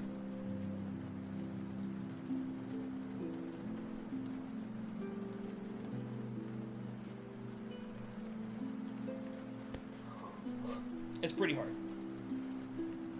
Something I've been thinking about. Because right now, on the core side of things,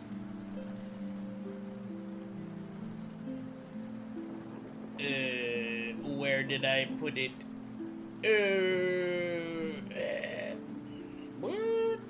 People. Oh, it's on this.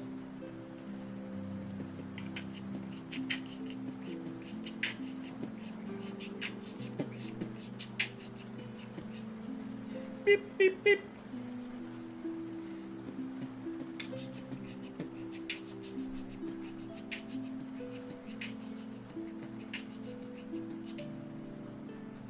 Let's see, is it here?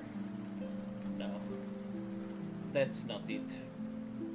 Let me go find it.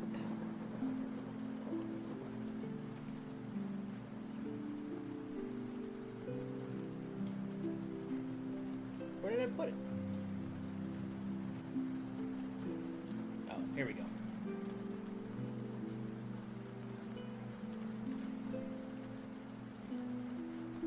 So you have... So the rundown, as it stands, is you have attack with light weapon, costs 1 action point. Attack with a weapon, 2 action points. Attack with heavy weapon is 3 action points. Now, obviously, there will be advanced item interaction and stuff like that, that mundane characters or characters that have any business using those types of weapons are going to have specializations that will, you know, manipulate those numbers, but that's the base. Casting a spell is 1 action point per spell level. Use item is 1 action point per complexity, which is just the mechanical representation of item balance, like kits and stuff. Block is 1 action point. Parry is a number of action point equal to the cost of the attack of the weapon. Avoid is 1 action point. Withstand is 1 action point. Utilize skill is 1 action point per complexity. Assist is 1 action point per complexity. Free requires no action points, but has limitations, and special, like Clash or DM dependent. So the idea here is that in the course of a round, you have 4 action points at level 1 till you reach level 3. Then you'll have 5. You can't ready actions, and initiative is randomized each round. So the idea is that saving your action points for reactions versus using them immediately, if you go first, or if you go before or after the enemies that are relevant, then it's like you have this idea of, okay, do I save my action points to defend myself, or do I spend them to attack and leave myself vulnerable if I go after? If I go before, do I give up my action points of offense in order to defend myself? And then there's the added randomized chance of you could bomb your initiative checks several times in a row. Excuse me. And consistently go after the enemy, which means your action point pool might be spent on defense rather than attack, which is something that you'll have to consider.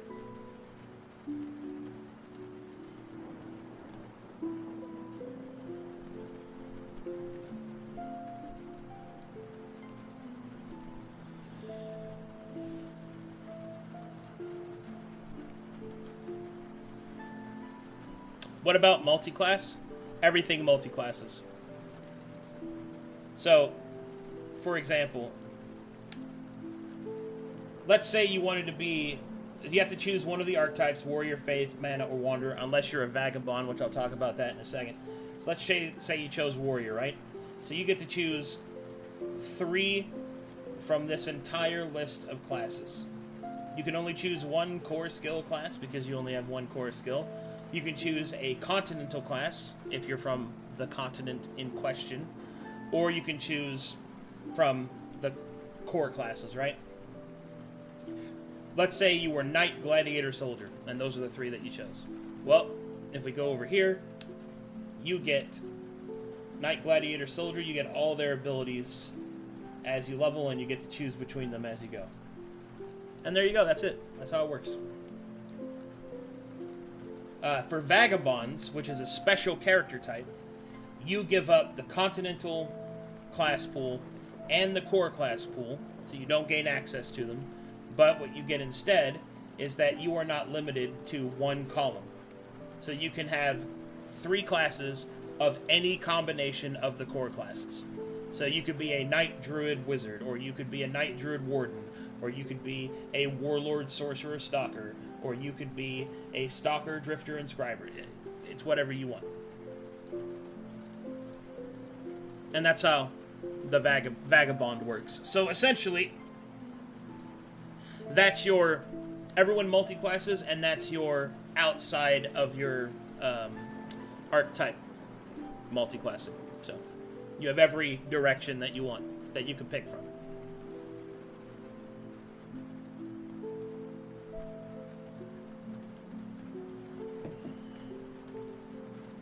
And there you go. And that's how it works.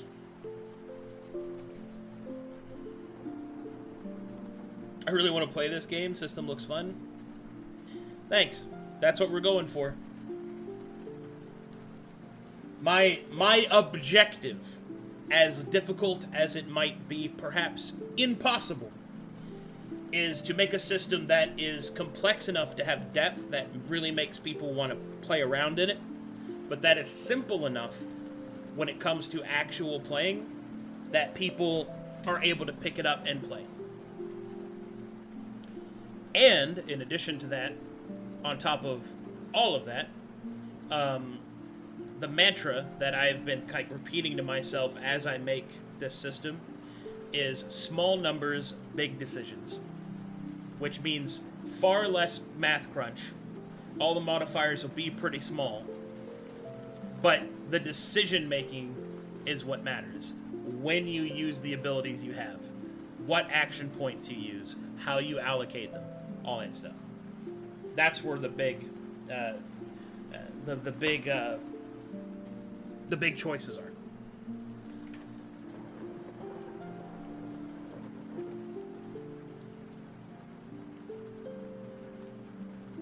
Yeah. I'm trying to do away with as many floating +1s as possible, and have everything just give conditions. Now, I'm adding granularity to the conditions by having them have 7 tiers. I'm unsure if that's going to be acceptable, I guess, in how we do things. I'm gonna need to test it. But I'm hoping that it will.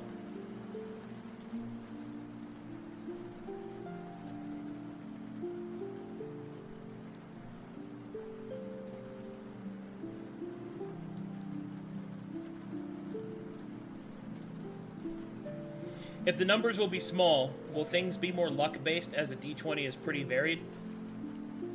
Yes. That's the full intention. One of the biggest problems with games like Pathfinder, or games with heavy crunch, is that it invalidates the D20 roll. Your chance of success is not a granular chance, it's a 5% failure chance. And I think that is terrible. Anytime a game crunches out of the D20's range, it essentially becomes a modifier adjustment across the board to enemy design and balance. And it can get so heady that it essentially enforces meta, right? Because then you have to, if you have to constantly placate to builds that have the highest thresholds, then you have to raise the minimum threshold, which means people that do not want to play in those heavier thresholds, whether by choice or by inexperience, are kowtowed to do so unless they want to fail, right? That's the classic conundrum. My hope is that we get around this completely by removing the crunch level and instead make it based off of the decisions that you make. So it isn't that, oh, cool, look, I was able to build myself to where now I have a +12 to hit, so now I'll never miss. No. It's going to be, oh, look, I have these 3 options from my build that I have, and now I have to judiciously use my action points, save them when appropriate, and then hope that I'm not terrible at luck. Luck will always be a factor in the game. It's a dice system. And I think that it's not something that you try to avoid by over-crunching a system. I think it's something that you embrace. And if you make the modifier small, then when you do build out the system, which is my plan, to give some +1s, those +1s are inherently more valuable because of their rarity, right? In a system like Pathfinder, you spend the majority of your time stacking like 12 or 14 different sources of errant bonuses, and each one is not that valuable to you, right? Because it's just it's like what the thing that gives you that you don't actually care about, it's the bonus it gives you, and that's kind of the whole like aesthetic sacrifice. That won't be the case in Prism. In Prism, if you do get pluses to hit and stuff like that, they are from a determinate source that has a natural aesthetic attached to it.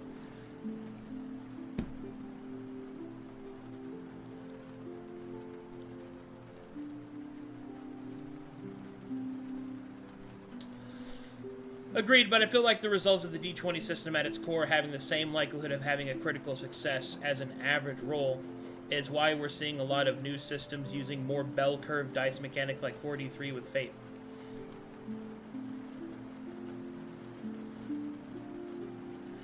I mean, I guess.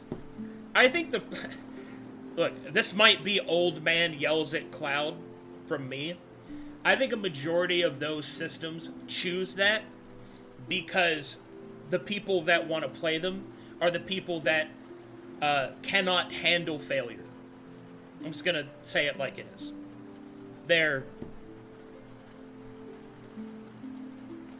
They just can't handle it. They're the type of people that view tabletop systems as a methodology of pure power fantasy and that they actually can't lose, right? Now, obviously, that's an extreme generalization. I don't mean everyone, obviously. But in my experience, every time I've played one of the non D20 systems that had that curve to it, or that had fate points or luck points or whatever you want to call them, essentially a guaranteed refreshing pool of dice manipulation that every character had, it's an overwhelming amount of failure avoidance, right? Hell, even in Corvinus, I gave 1 inspiration if somebody gave the recap, which was something that I saw Hades do, and I thought it was an interesting thing, so I tried to experiment with it. Even that, now that Corvinus is done, I would not do it again. The level of manipulation of the dice that gave to people as a guaranteed refreshing pool, people would literally game their entire plan around waiting for the next session in order to get a reroll or a birthday 20, right? And even in the extremely limited way that I do it in that regard, that's the level of meta that people would do. And I'm serious, they did it, right? And that's a that's a big thing, right? So if just the smallest amount that I give is that desperately gamed, imagine how it must be in a system where re-rolling is considered a core mechanic, right? And that's something that really bothers me. And people that play those types of games don't like failing, so they like to have a bunch of arbitrary shields, like, in the way to block it, right? And it's not really heroic. It just isn't. Inspiration, I do think, is a good reward system. I do think getting a reroll because you did something to earn it is not something I want to step away from. I think it should take a new form. I don't know what that form is yet, but a hard reroll is something that... How can I really explain where I'm coming from? I'll explain it this way.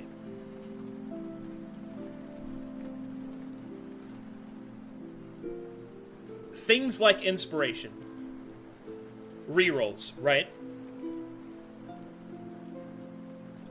What they do, or at least what they're supposed to do, is add to the drama, right?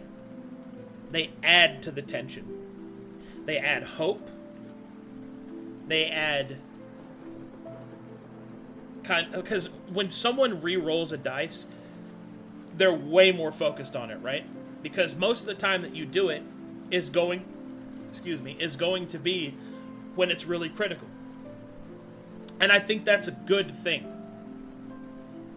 But I think that if you give them too much, it takes away from the drama. It does not add to it. Because then the dice have less impact, right? Because you can force to re-roll them. And if somebody rolls a critical 1 through all of their big builds of everything like that, and then they can just block it, that takes away all the drama, right? And I don't think that's a good thing. I don't think that's inherently good. And the thing is it's like just using Corvinus as an example, going back through and like calculating how inspirations work. You know, if you have like 6 combats in like 20 sessions, that's like 3 extra rerolls a session, right?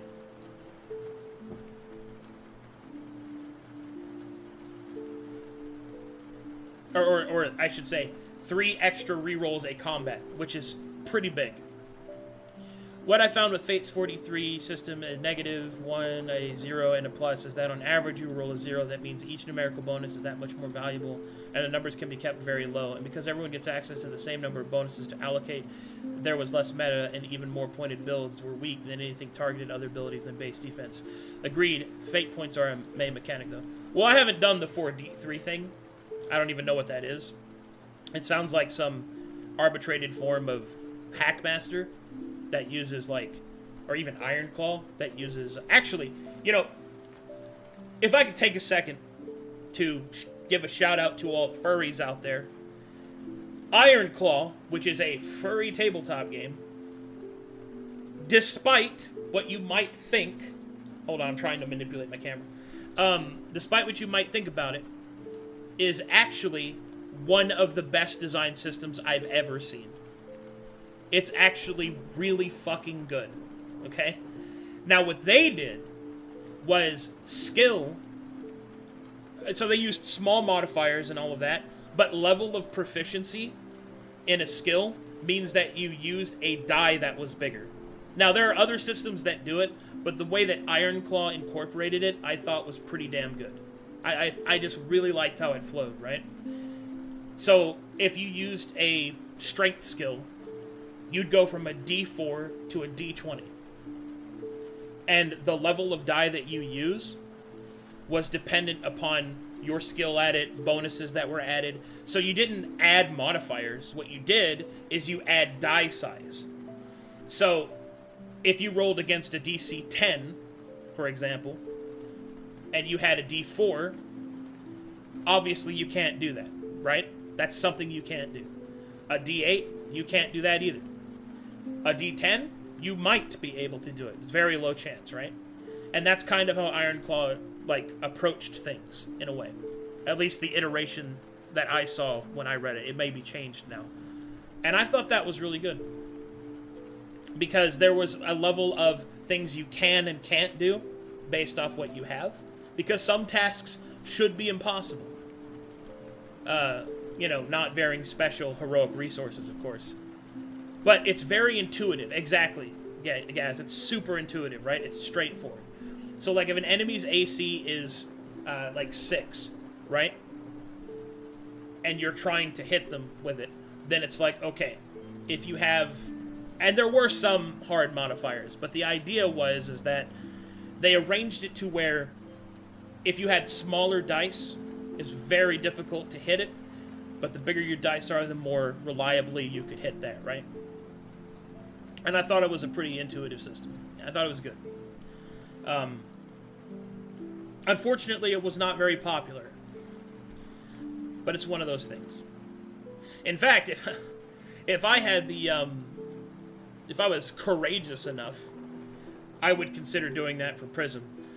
But, if I'm honest, I don't think it would take. I think, even though I do think that that particular style of system is good, I don't think it's something that people would... I'm already changing a lot. I don't want to change it so much that it becomes too alien to people. Also, I like the D20. Call me an old man, I guess. You roll 4 3-sided dice. One side has a negative and a 0, and the other has a plus, so you can roll a blah, blah, blah, blah. But then add mods. The idea of average roll is isolated to each roll. Getting a 0 somewhere is 20 is really an average. Oh, that's just success failure. What?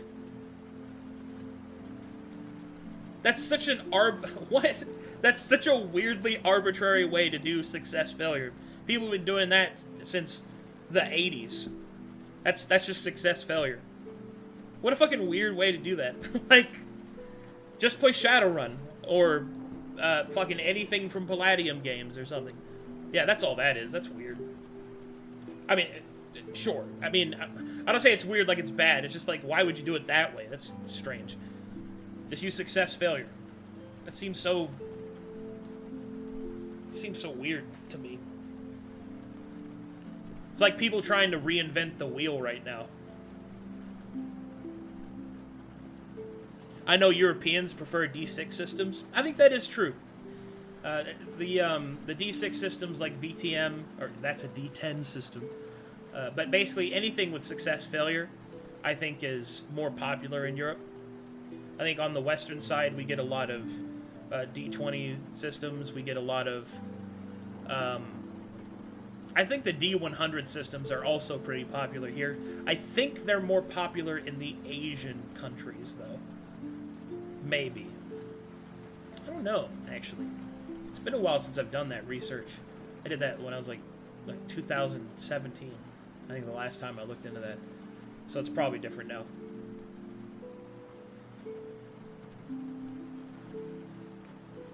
Yeah.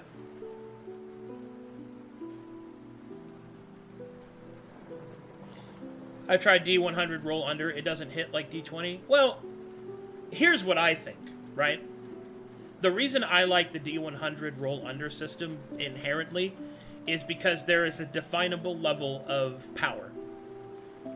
A power creep that you'll never be able to go above, and a power creep that you shouldn't go below.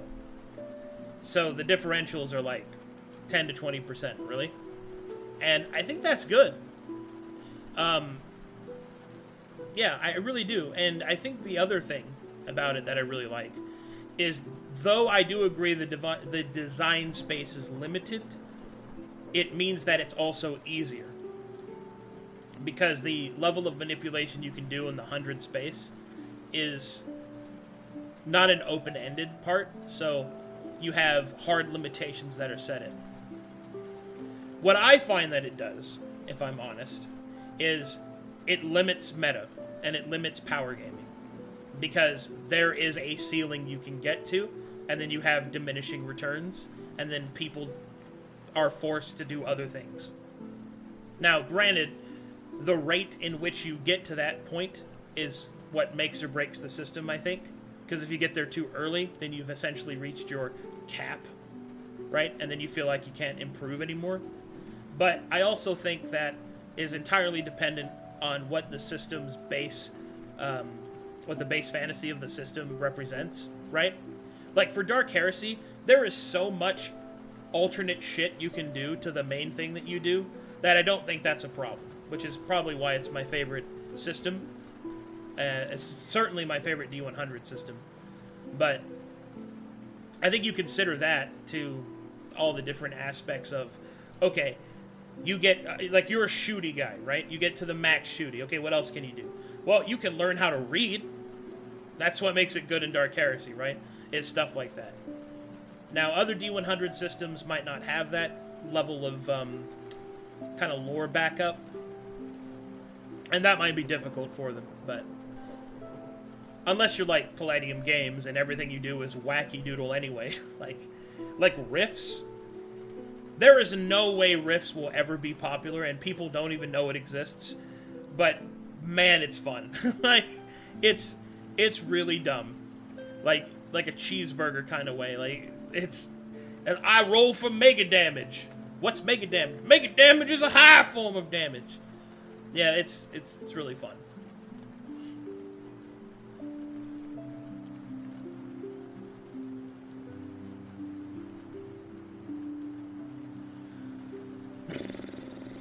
Look at me yapping. Yap, yap, yap, yap, yap, yap. What exactly is Rifts? The best way do you know what Shadowrun is?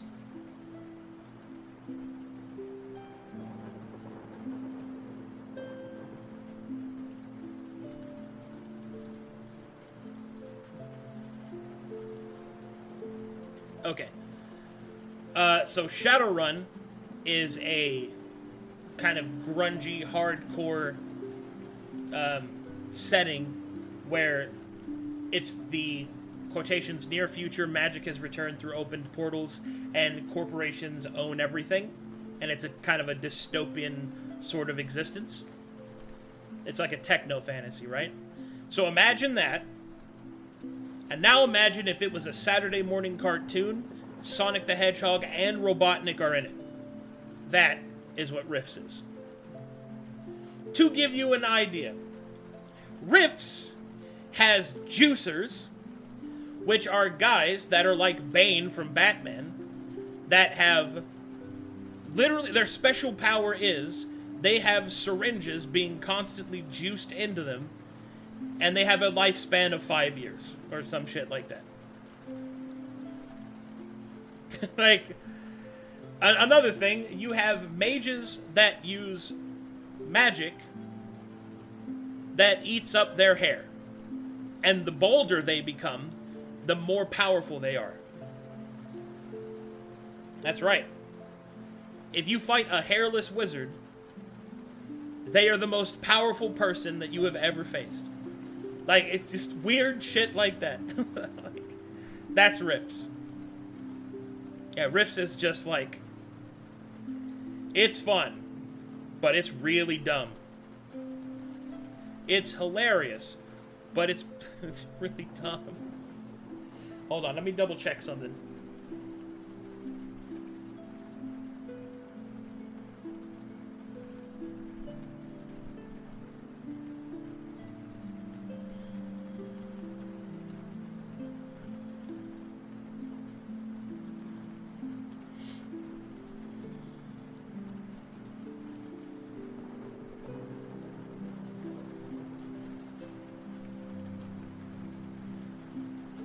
Oh, who is it?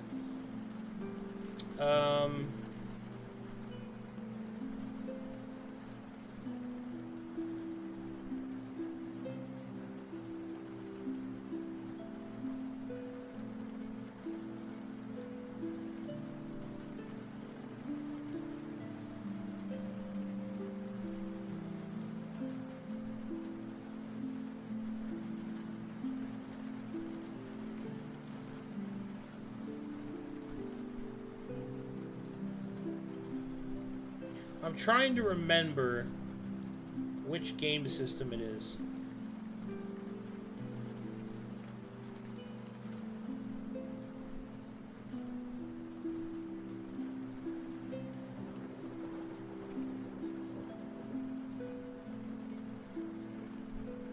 Ah, there it is.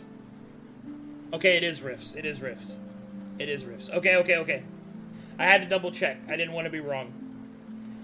Okay, so let me give you something else that's really crazy about Rifts, right? So there is a main character, not really a main character, but like, okay, I'm getting ahead of myself. So there is a character in Rifts who is one of the most prominent characters in the lore to the Rifts, right? And his name is Archie, and he is a super powerful artificial intelligence.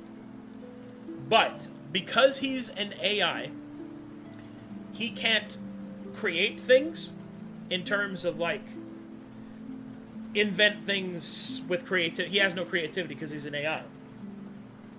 So, what Archie does, once every 80 years or so, he picks a random person from the planet and makes them his idea man. Puts them in a room, huge luxury, everything they ever want. But what they have to do for him is come up with ideas. That's it. Just make up shit.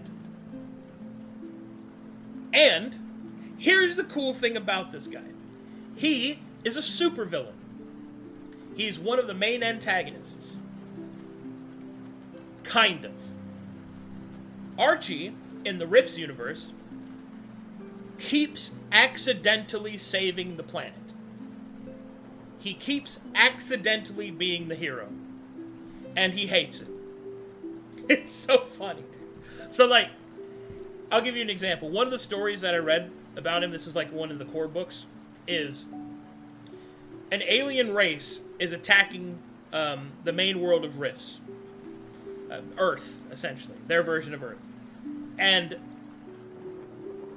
this weapon that Archie was developing in order to take over the planet was a bioengineered sort of mind control virus.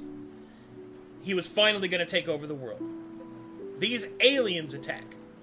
Now, they are similar enough to humans in DNA that... Oh, there, I zoomed back out again. I don't know. I can't control this thing. They're similar enough to DNA to humans that he believes the weapon will work on them. The problem is that he doesn't have enough to make a second batch. So, what does he do? Well, he uses it on the aliens, he takes control of them, and then he's like, I'll subjugate the Earth with the aliens. But here's the crazy thing. He gains access to the alien hard drives. He learns that the aliens know that Earth has a problem with its magma. It's going to explode. So the aliens were there to steal the water from Earth before it was destroyed when the magma of the inner vents explode and sets the world on fire. Obviously, this is a problem because his idea man needs water to drink. So, what does he do? He uses the aliens to drain the problem parts of the magma and destroys all of them. But he also eliminates the traces of the virus that he had to take over the planet. He accidentally saves the Earth twice, and he has to start all over again. It's very dumb. That's the kind of stuff that happens in Rifts, though.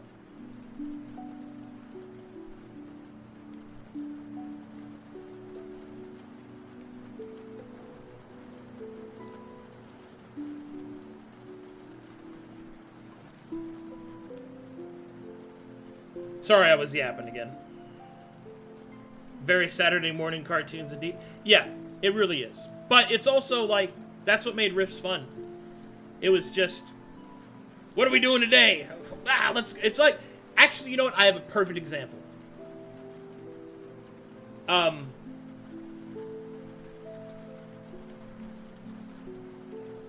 If Shadowrun is the Metro games, how serious they are, then Rifts is Borderlands. There you go. There's your comparison. Shadowrun is to Metro, as Rifts is to Borderlands.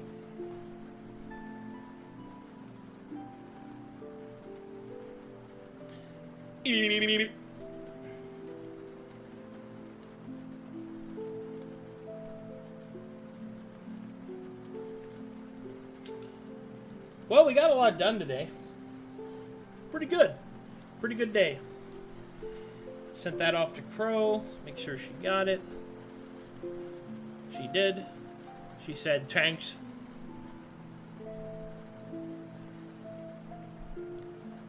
Let's see here.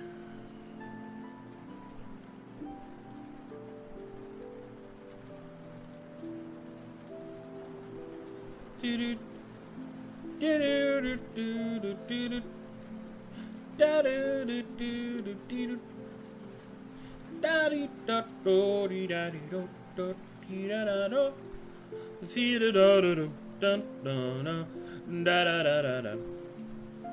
a partridge in a pear in a tree.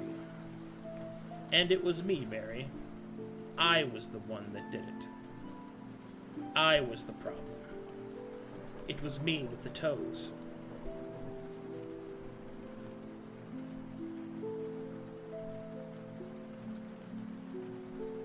Revisiting abilities with your tiered conditions in mind.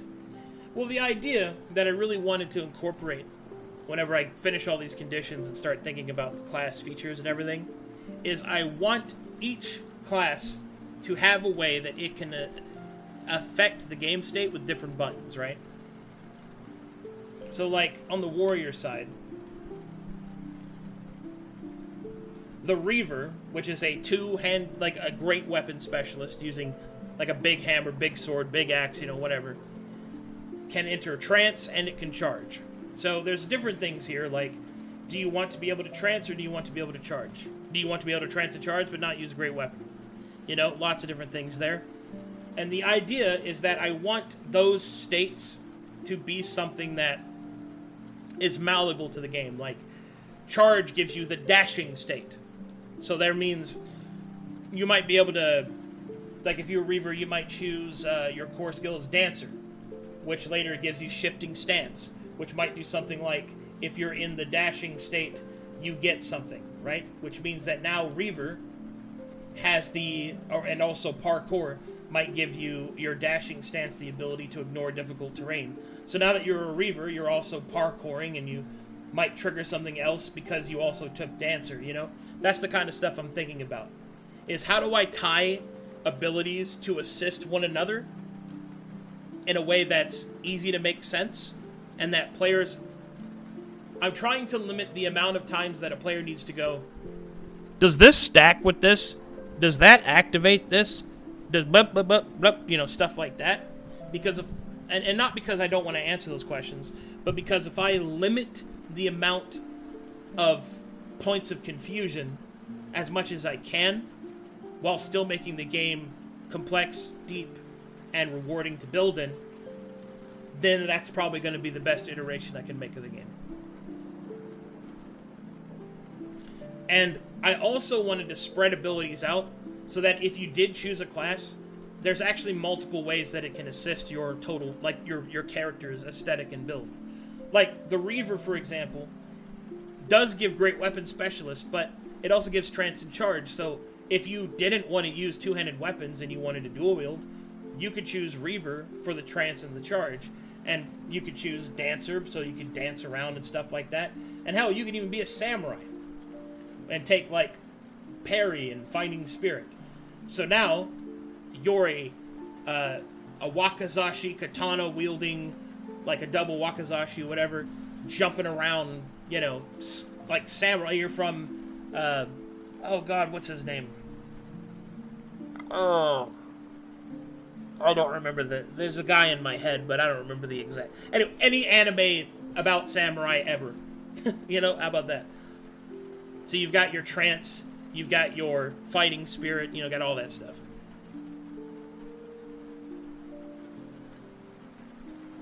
And that's kind of what I want to build the conditions for, is so that people know where things activate where.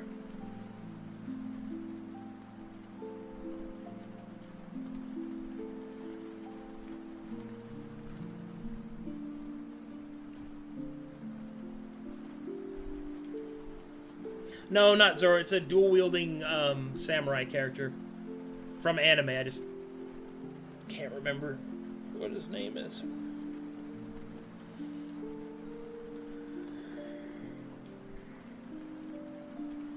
Oh, sorry. Didn't mean to yawn there. But yeah, that's the kind of stuff that I really want to go for, is having all these different access points. Rurouni Kenshin? Does Rurouni Kenshin dual wield? I thought he was a single sword guy.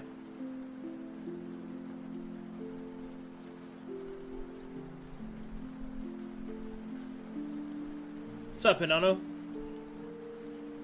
Dude, the Tyrant is going to be such a cool class, too. Taunting, frightening people, the subjugate ability.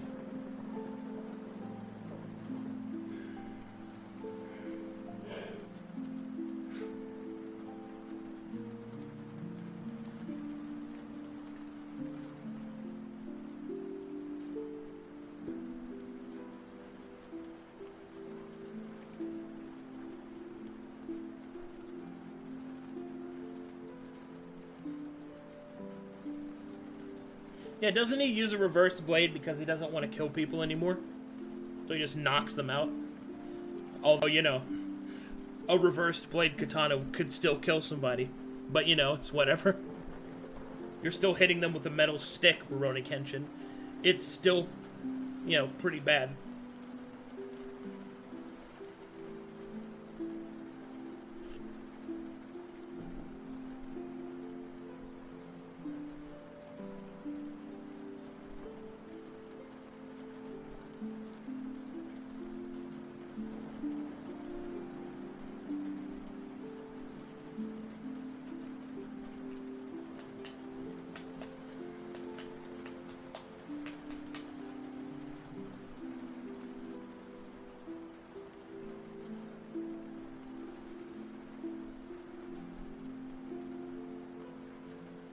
It's gonna be so fun. I really, really, really am excited about this.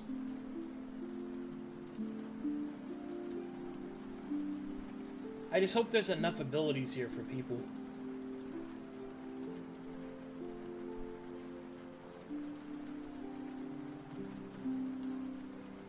But I think so. Let's see. So if you did Knight, Gladiator, Soldier, you've got Guard, you've got Dual Wield, you've got Taunt, you've got combat accumation, you have fighting spirit, you have oath of courage, blade barrier, battle hardened. So you choose, so that's 6. You've got 7, 8, 9. Yeah, I think that's good. That's like 9 abilities right there that you get already. 9 ability. Yeah, I think that's good.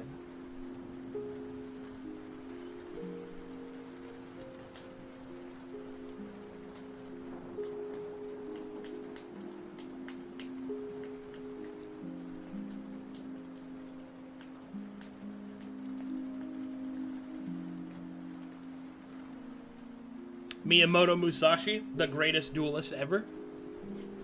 Yeah.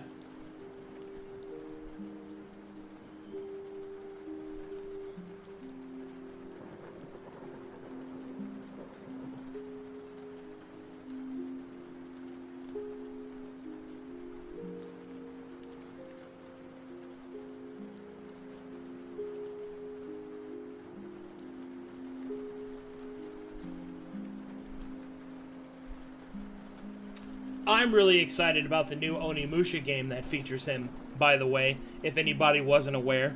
You get to play as Musashi with the Ogre Gauntlet. I'm so happy! Onimusha's getting a sequel, baby!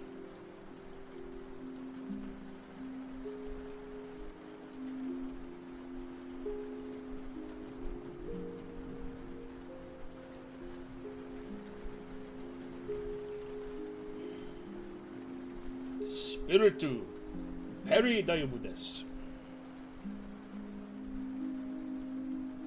Looking at this is just making me curious about a swashbuckler and using a banner as a dueling cape. I mean, yeah, you could do that. You have Warlord, which gives you banner, inspire, and glory. You have Paragon, which gives you duelist stuff. Hell, you could even add in... Where's the performance one down here? Like Juggler. You can even throw Juggler in and like throw daggers at people while you're dueling them.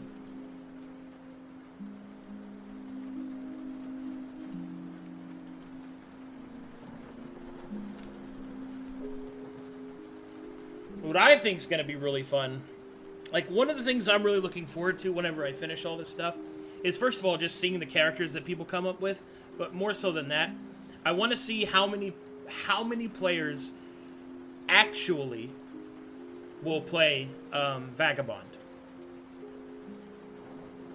I have a suspicion that it will probably increase as the game goes on. You know, in the later chapters, but I want to see who's actually going to take the raw faith leap.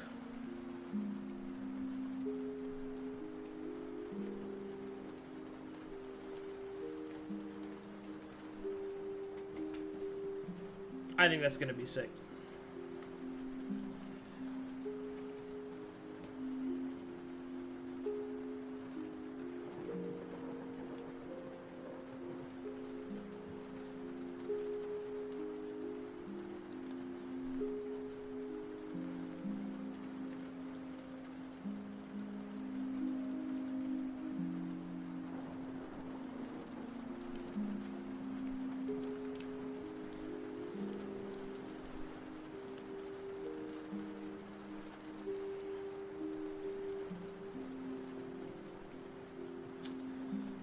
Vagabond sounds interesting. Tell me more, please.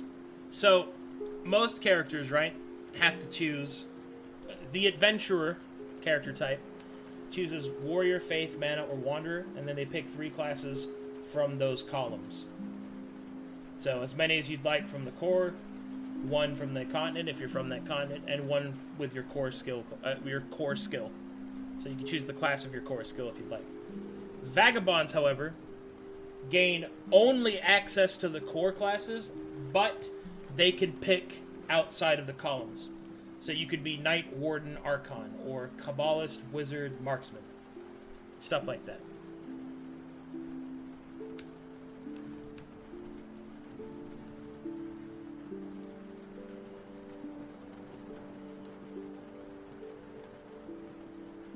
if someone picks a long-lived race that they wanted to go from 1 to 10 with, would they be able to change one of their classes between arcs? Maybe. We'll see. Probably not without spending a heroic path, though.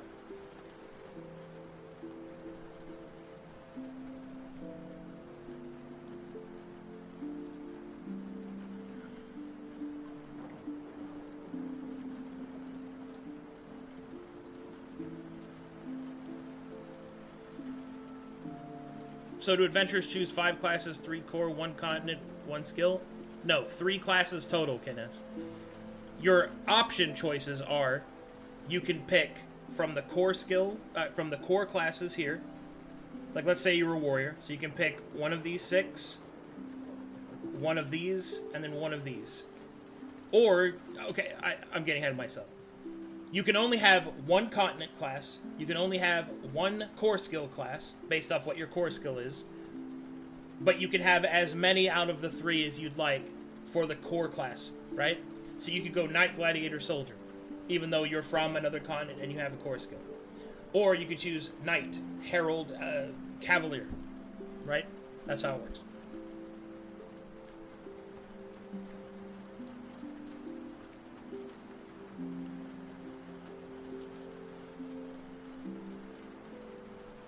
I would like to make Senshi from Delicious in Dungeon. I have seen 1 episode of that anime, and I have no idea who that is. But you could probably do it in here, so.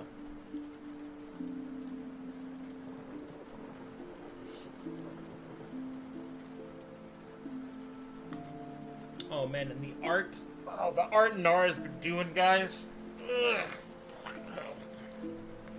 I could take another moment to talk up my boy.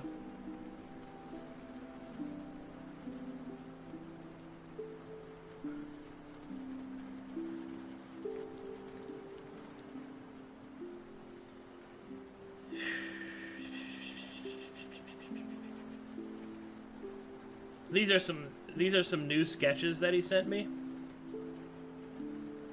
Hold on. Did he actually turn this one in? Did he already fucking finish it? That'd be crazy. That would be crazy.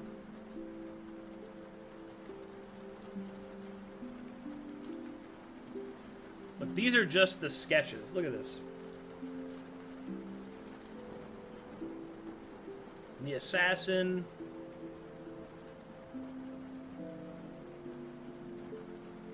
The closer.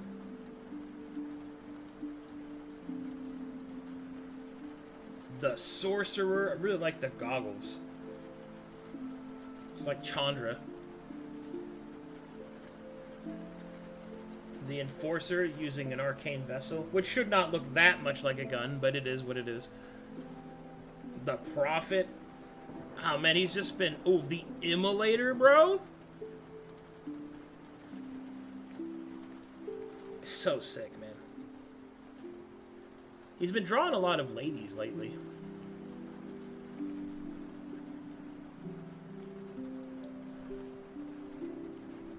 Those are pretty cool. I know, right? He's just been cranking them out, man. There's a very real chance I might actually have art of every class by the end of July. Because he's already up like 30. I think he's done 30 of them so far. And there's 120 of them, so... He might, who knows?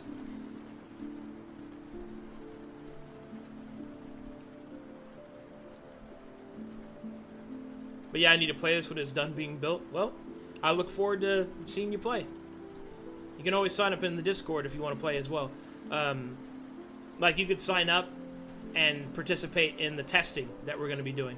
If you can't afford to play, like, the real game, whenever it starts, you can at least participate in the testing, and then you can, like, build characters with early versions of the system and, like, participate in mock combats and stuff. So, check out the Discord if you're not already in it.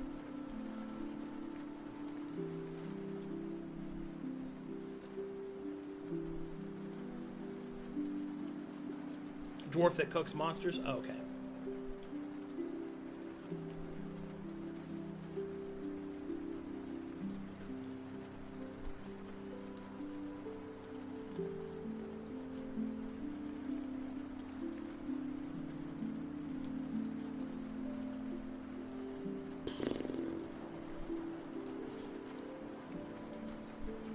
Alright, I got the map done. Got some yapping done. Oh boy.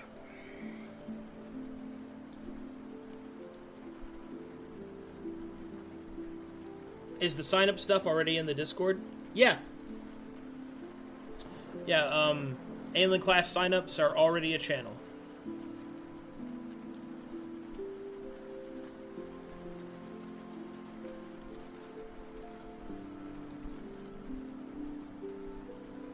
Oh shit, I didn't even notice. There's 2 new people that have signed up. I didn't even notice that.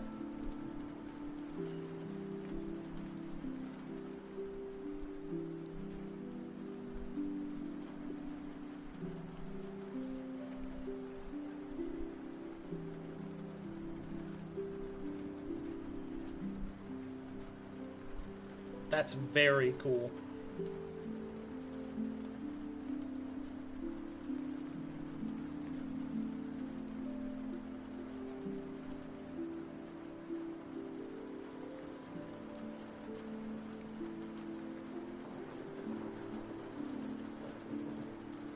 See myself risen trying to punch the people in the face. Yeah.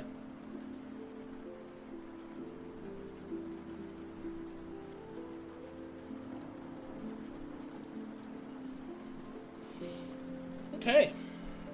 Good stuff. I think we got a lot done. That map was really important to get done in time so that Crow can get it drawn up for me. Where am I at on conditions? I gotta make sure I have time.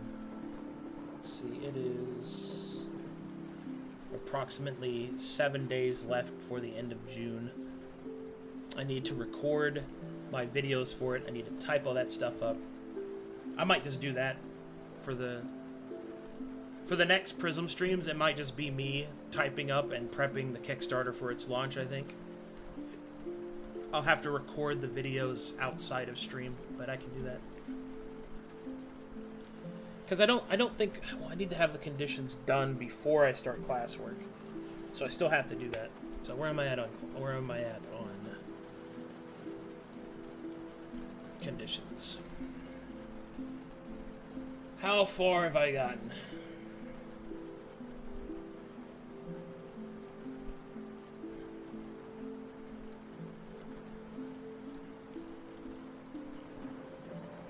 Petrified, I finished. So I have 1, 2, 3, 4, 5, 6, 7. And then all the elementals. Okay. Still got quite a bit of ways to go. Quite a bit indeed.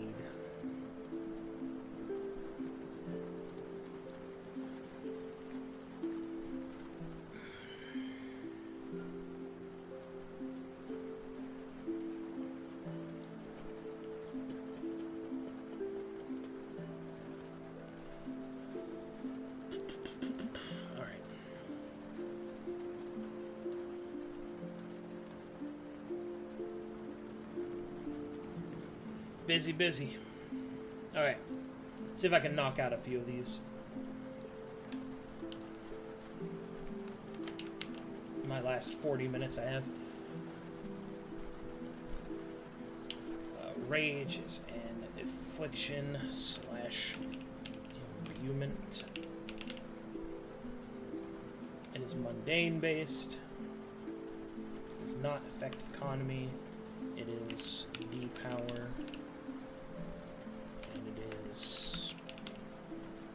Empower.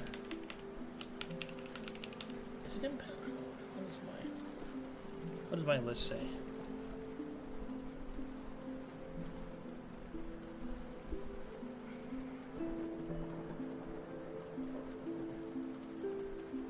Oh, I already have that open. Where's my original list? Is it on here? I think it's on here.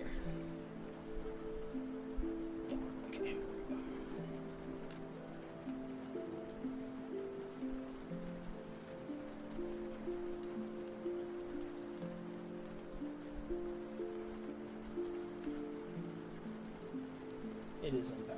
Okay. Empower.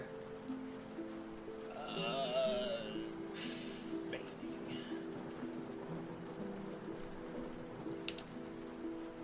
And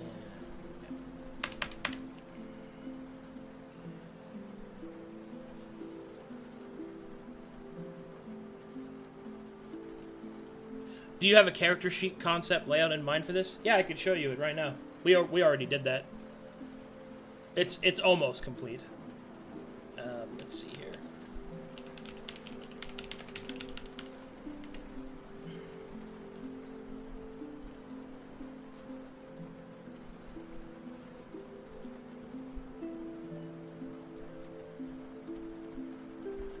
This is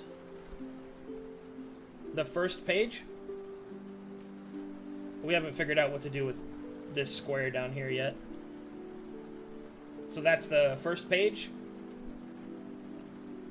So you've got character name, you got HP, MP, AP, race, classes, strength, con, skills, saving throws. These will be augmented with the new sub attributes.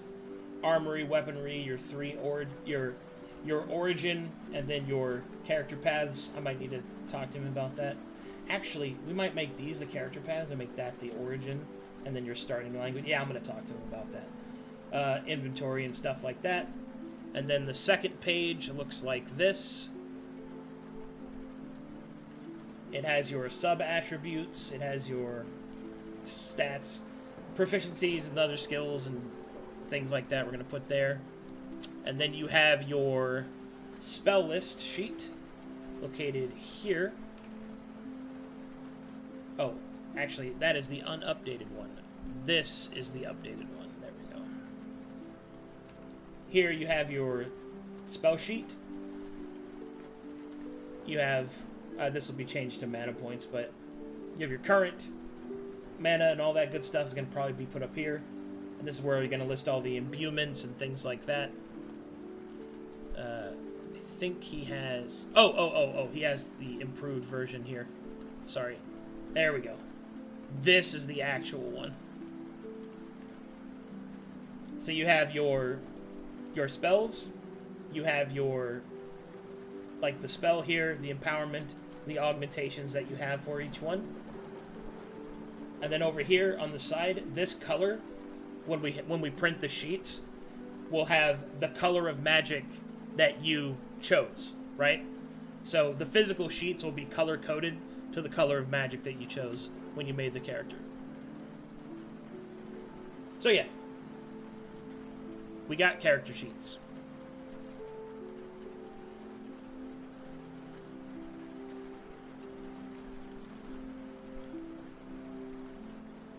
Hope that answers your question.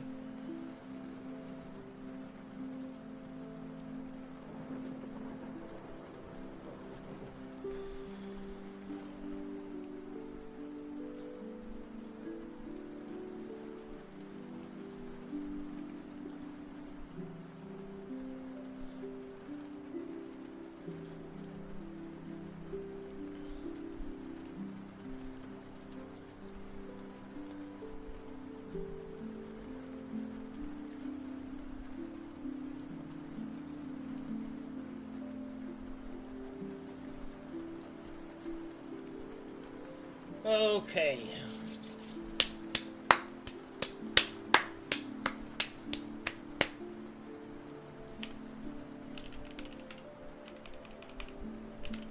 Affected.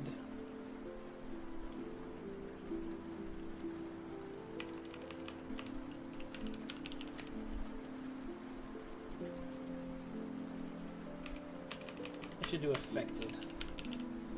Affected gains incurs a bonus to damage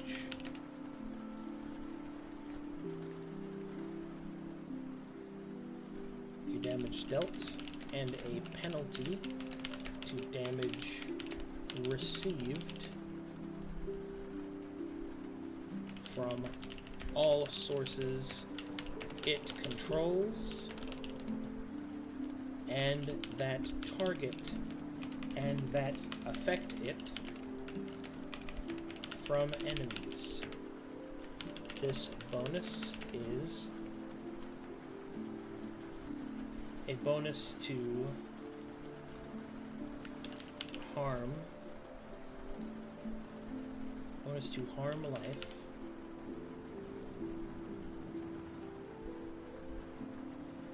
I think I'm gonna change the harm life system. I think damage is okay. I gotta figure out what to do with that.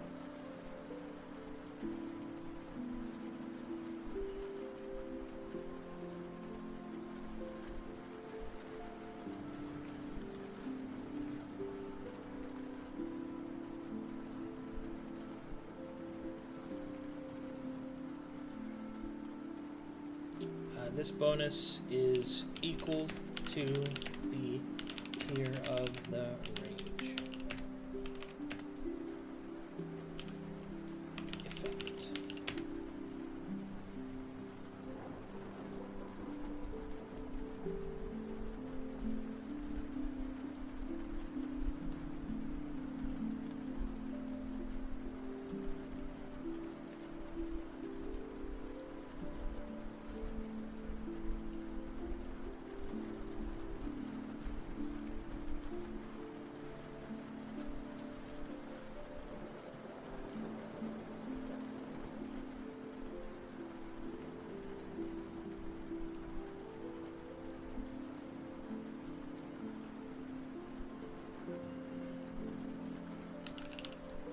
Duration is 3 rounds.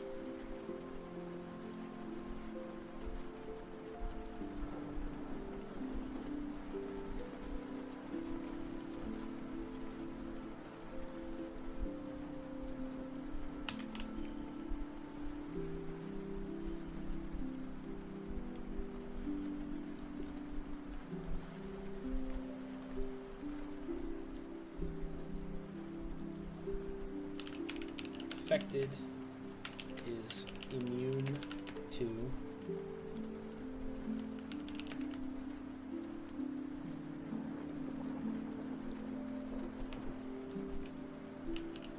vulnerable to distracted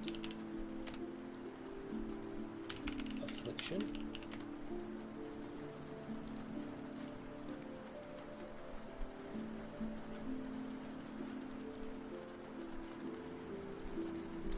I don't have a keyword for vulnerable, I don't think.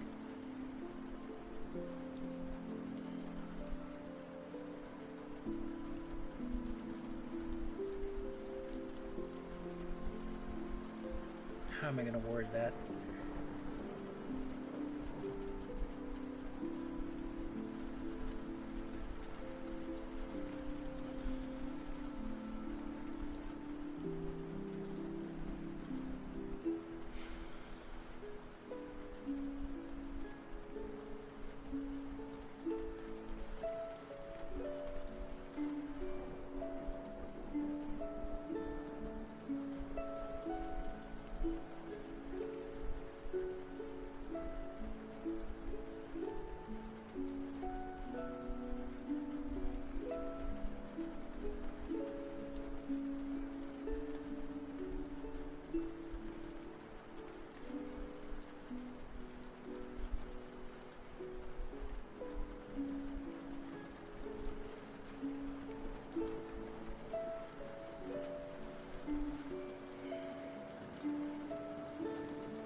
Have one for it.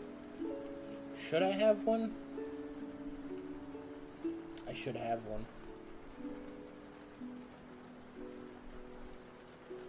I have immune.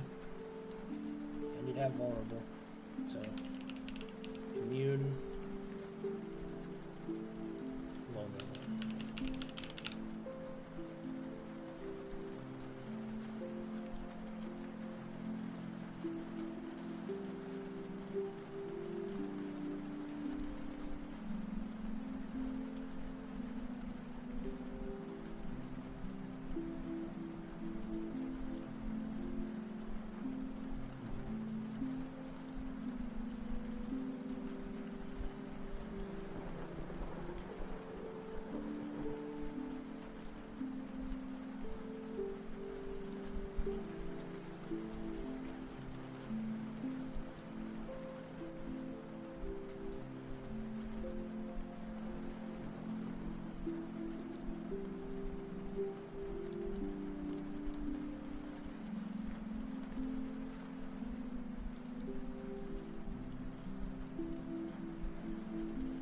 Should do resistant too.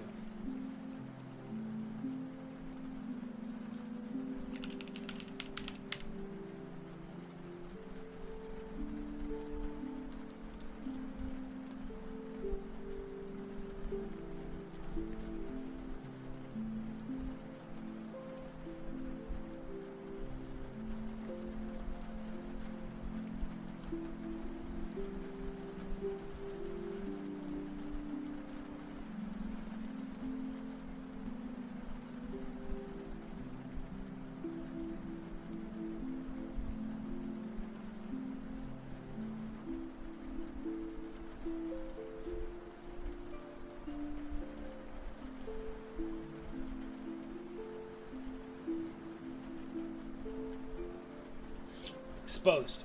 That's it. Yeah. Yeah. Because I always hated that there wasn't a half version of vulnerable. I could just make it exposed.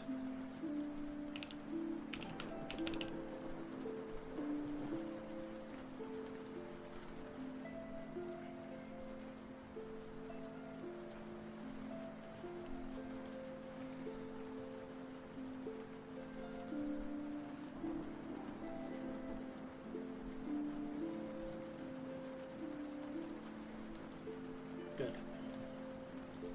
Figured that out. Man, that bothered me.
What does it mean to be vulnerable or resistant to a condition?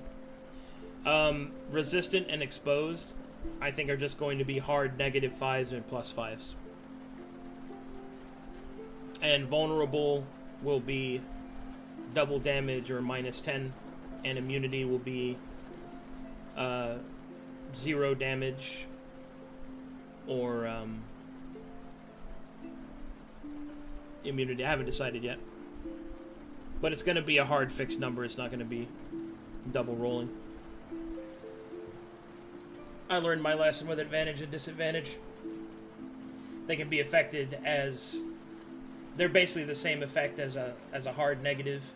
And so many people forget to roll advantage and shit. So we have spent...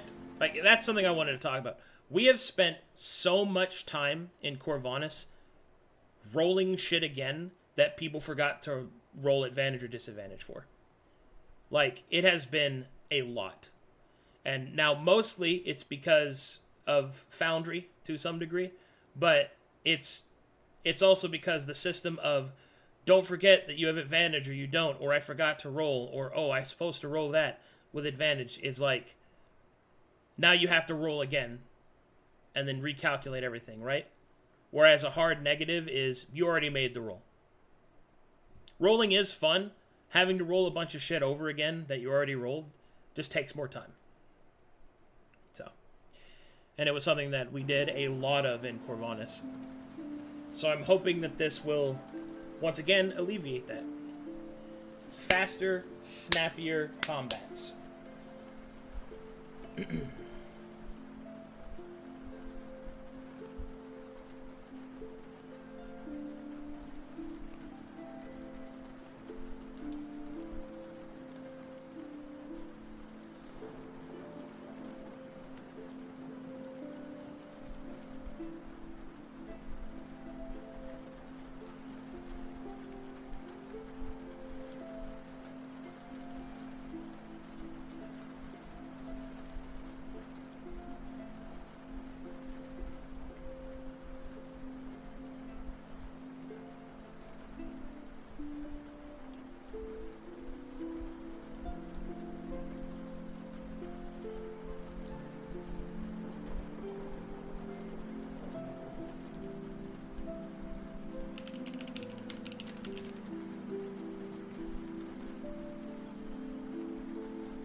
How does one condition go into another? Like, how does poison go into toxic?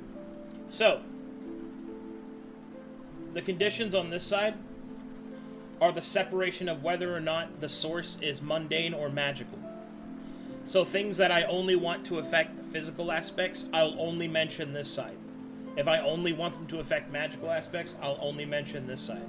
If I want them to affect both, then I'll mention both. So, as you may have noticed, as I've been working on Rage, Rage only affects the physical side of things. That's because its mental version is Trance, which will affect the mental side of things.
gonna have to go back and do a lot of editing.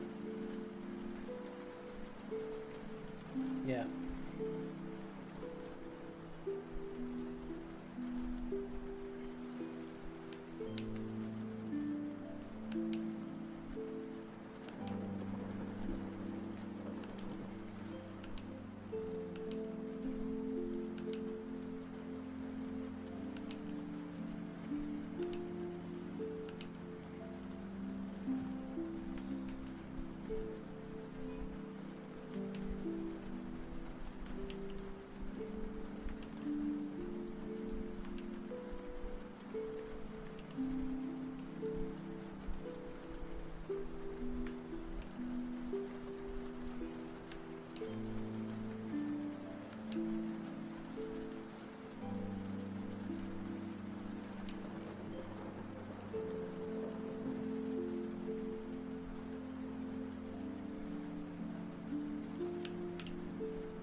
Alright, Rage is done.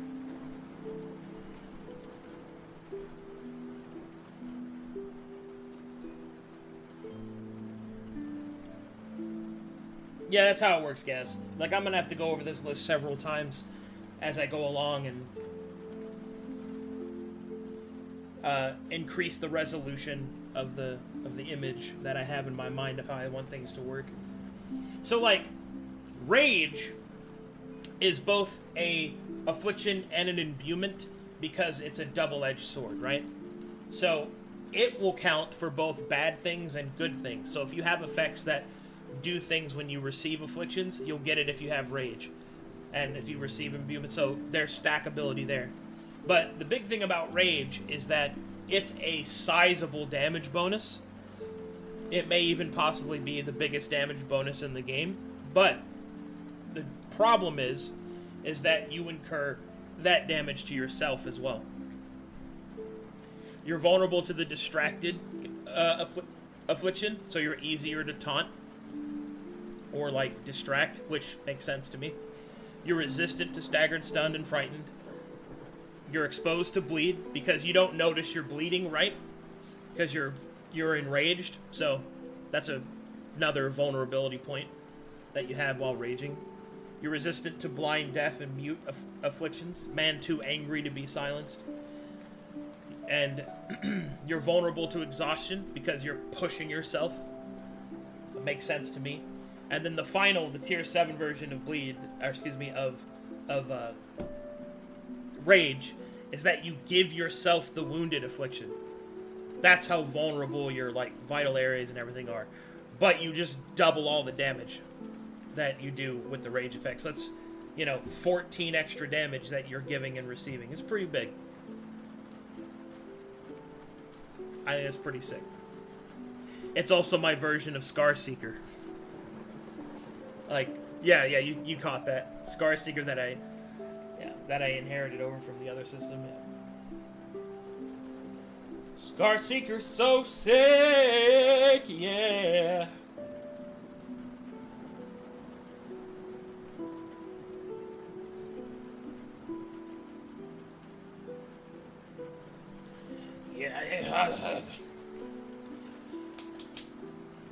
All right.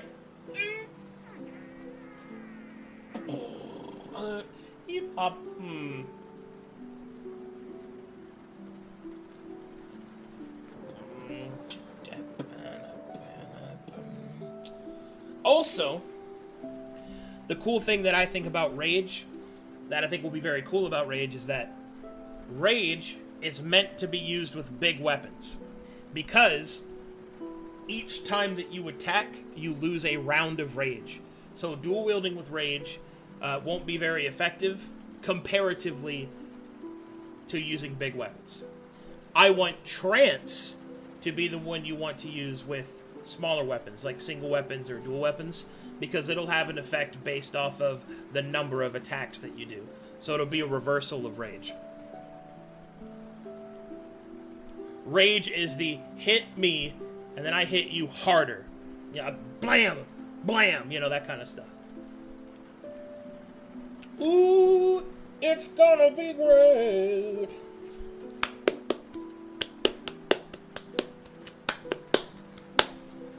Alright. We got that one done. Banished, alkalized, all that stuff. Stuff is a coming, yeah. Coming. What are some other conditions still left to be done? Banished, alkalized, sealed, locked, madness, marked. All the elementals, which are burning, chilled, shocked, corroded, necrosis, radiated, wounded and shattered, which are the dying states in Prism. And then I have all the imbuements, which are inspired, heroism, rage / fury, aided / oh, I forgot that with this side of it.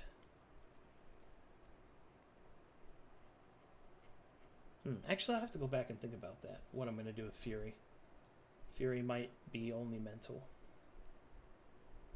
I have to think about that. Anyway, aided, blessed, concealed, invisible, surged, haste, renewed regeneration, enhance, enchanted, reinforced, warded, trance, bestowed, channeled, madness, anchored, prepared, keen, alert, supplied, things like that.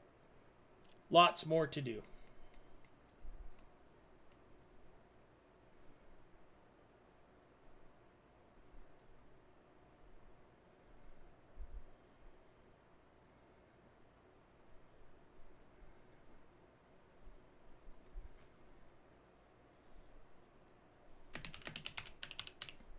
I do want it to be there.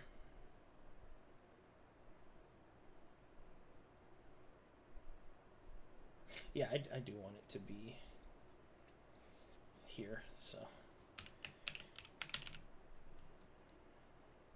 Because Fury is the magic version. It should still work the same, though. Yeah. It's just that you're using spells instead.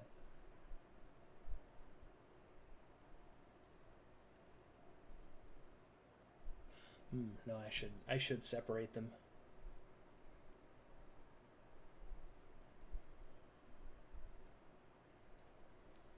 If using rage.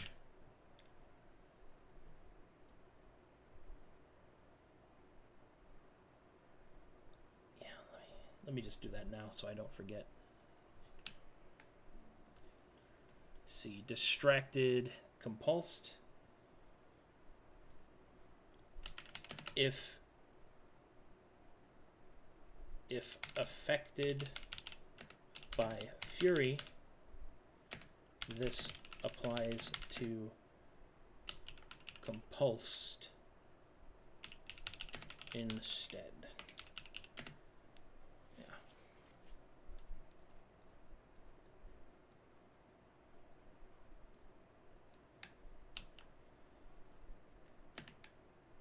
If affected by fury,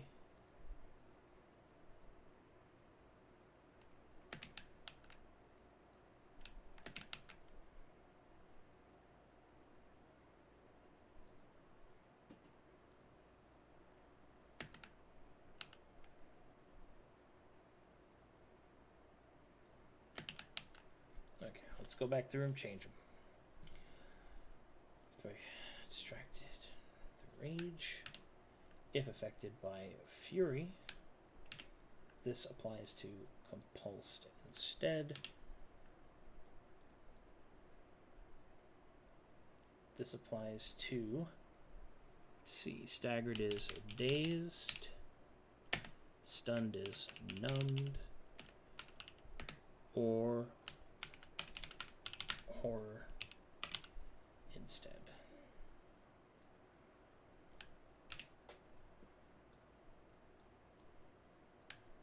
Make sure those stay separated. Applies to seep instead.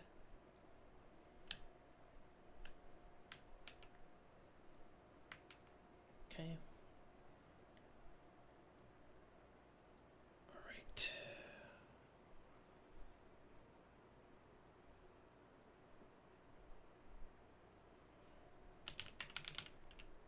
Sightless, soundless and silenced instead. Easy breezy. Beautiful cover girl.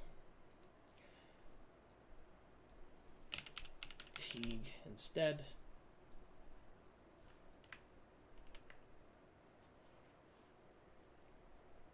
To immunity instead of resistant. Okay. It applies to the shattered.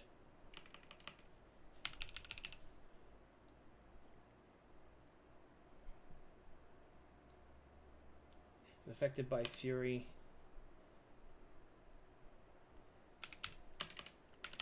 Incur shattered. Tier 1 shattered. And this should be incurs.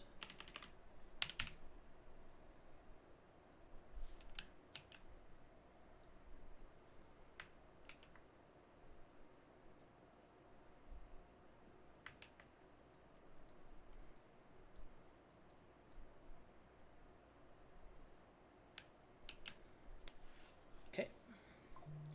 That rage slash fury effect. All right, there we go. I think I got them all. Good. All right, now that's done.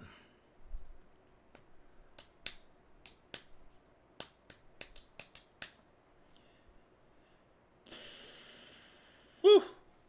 Good stuff, guys.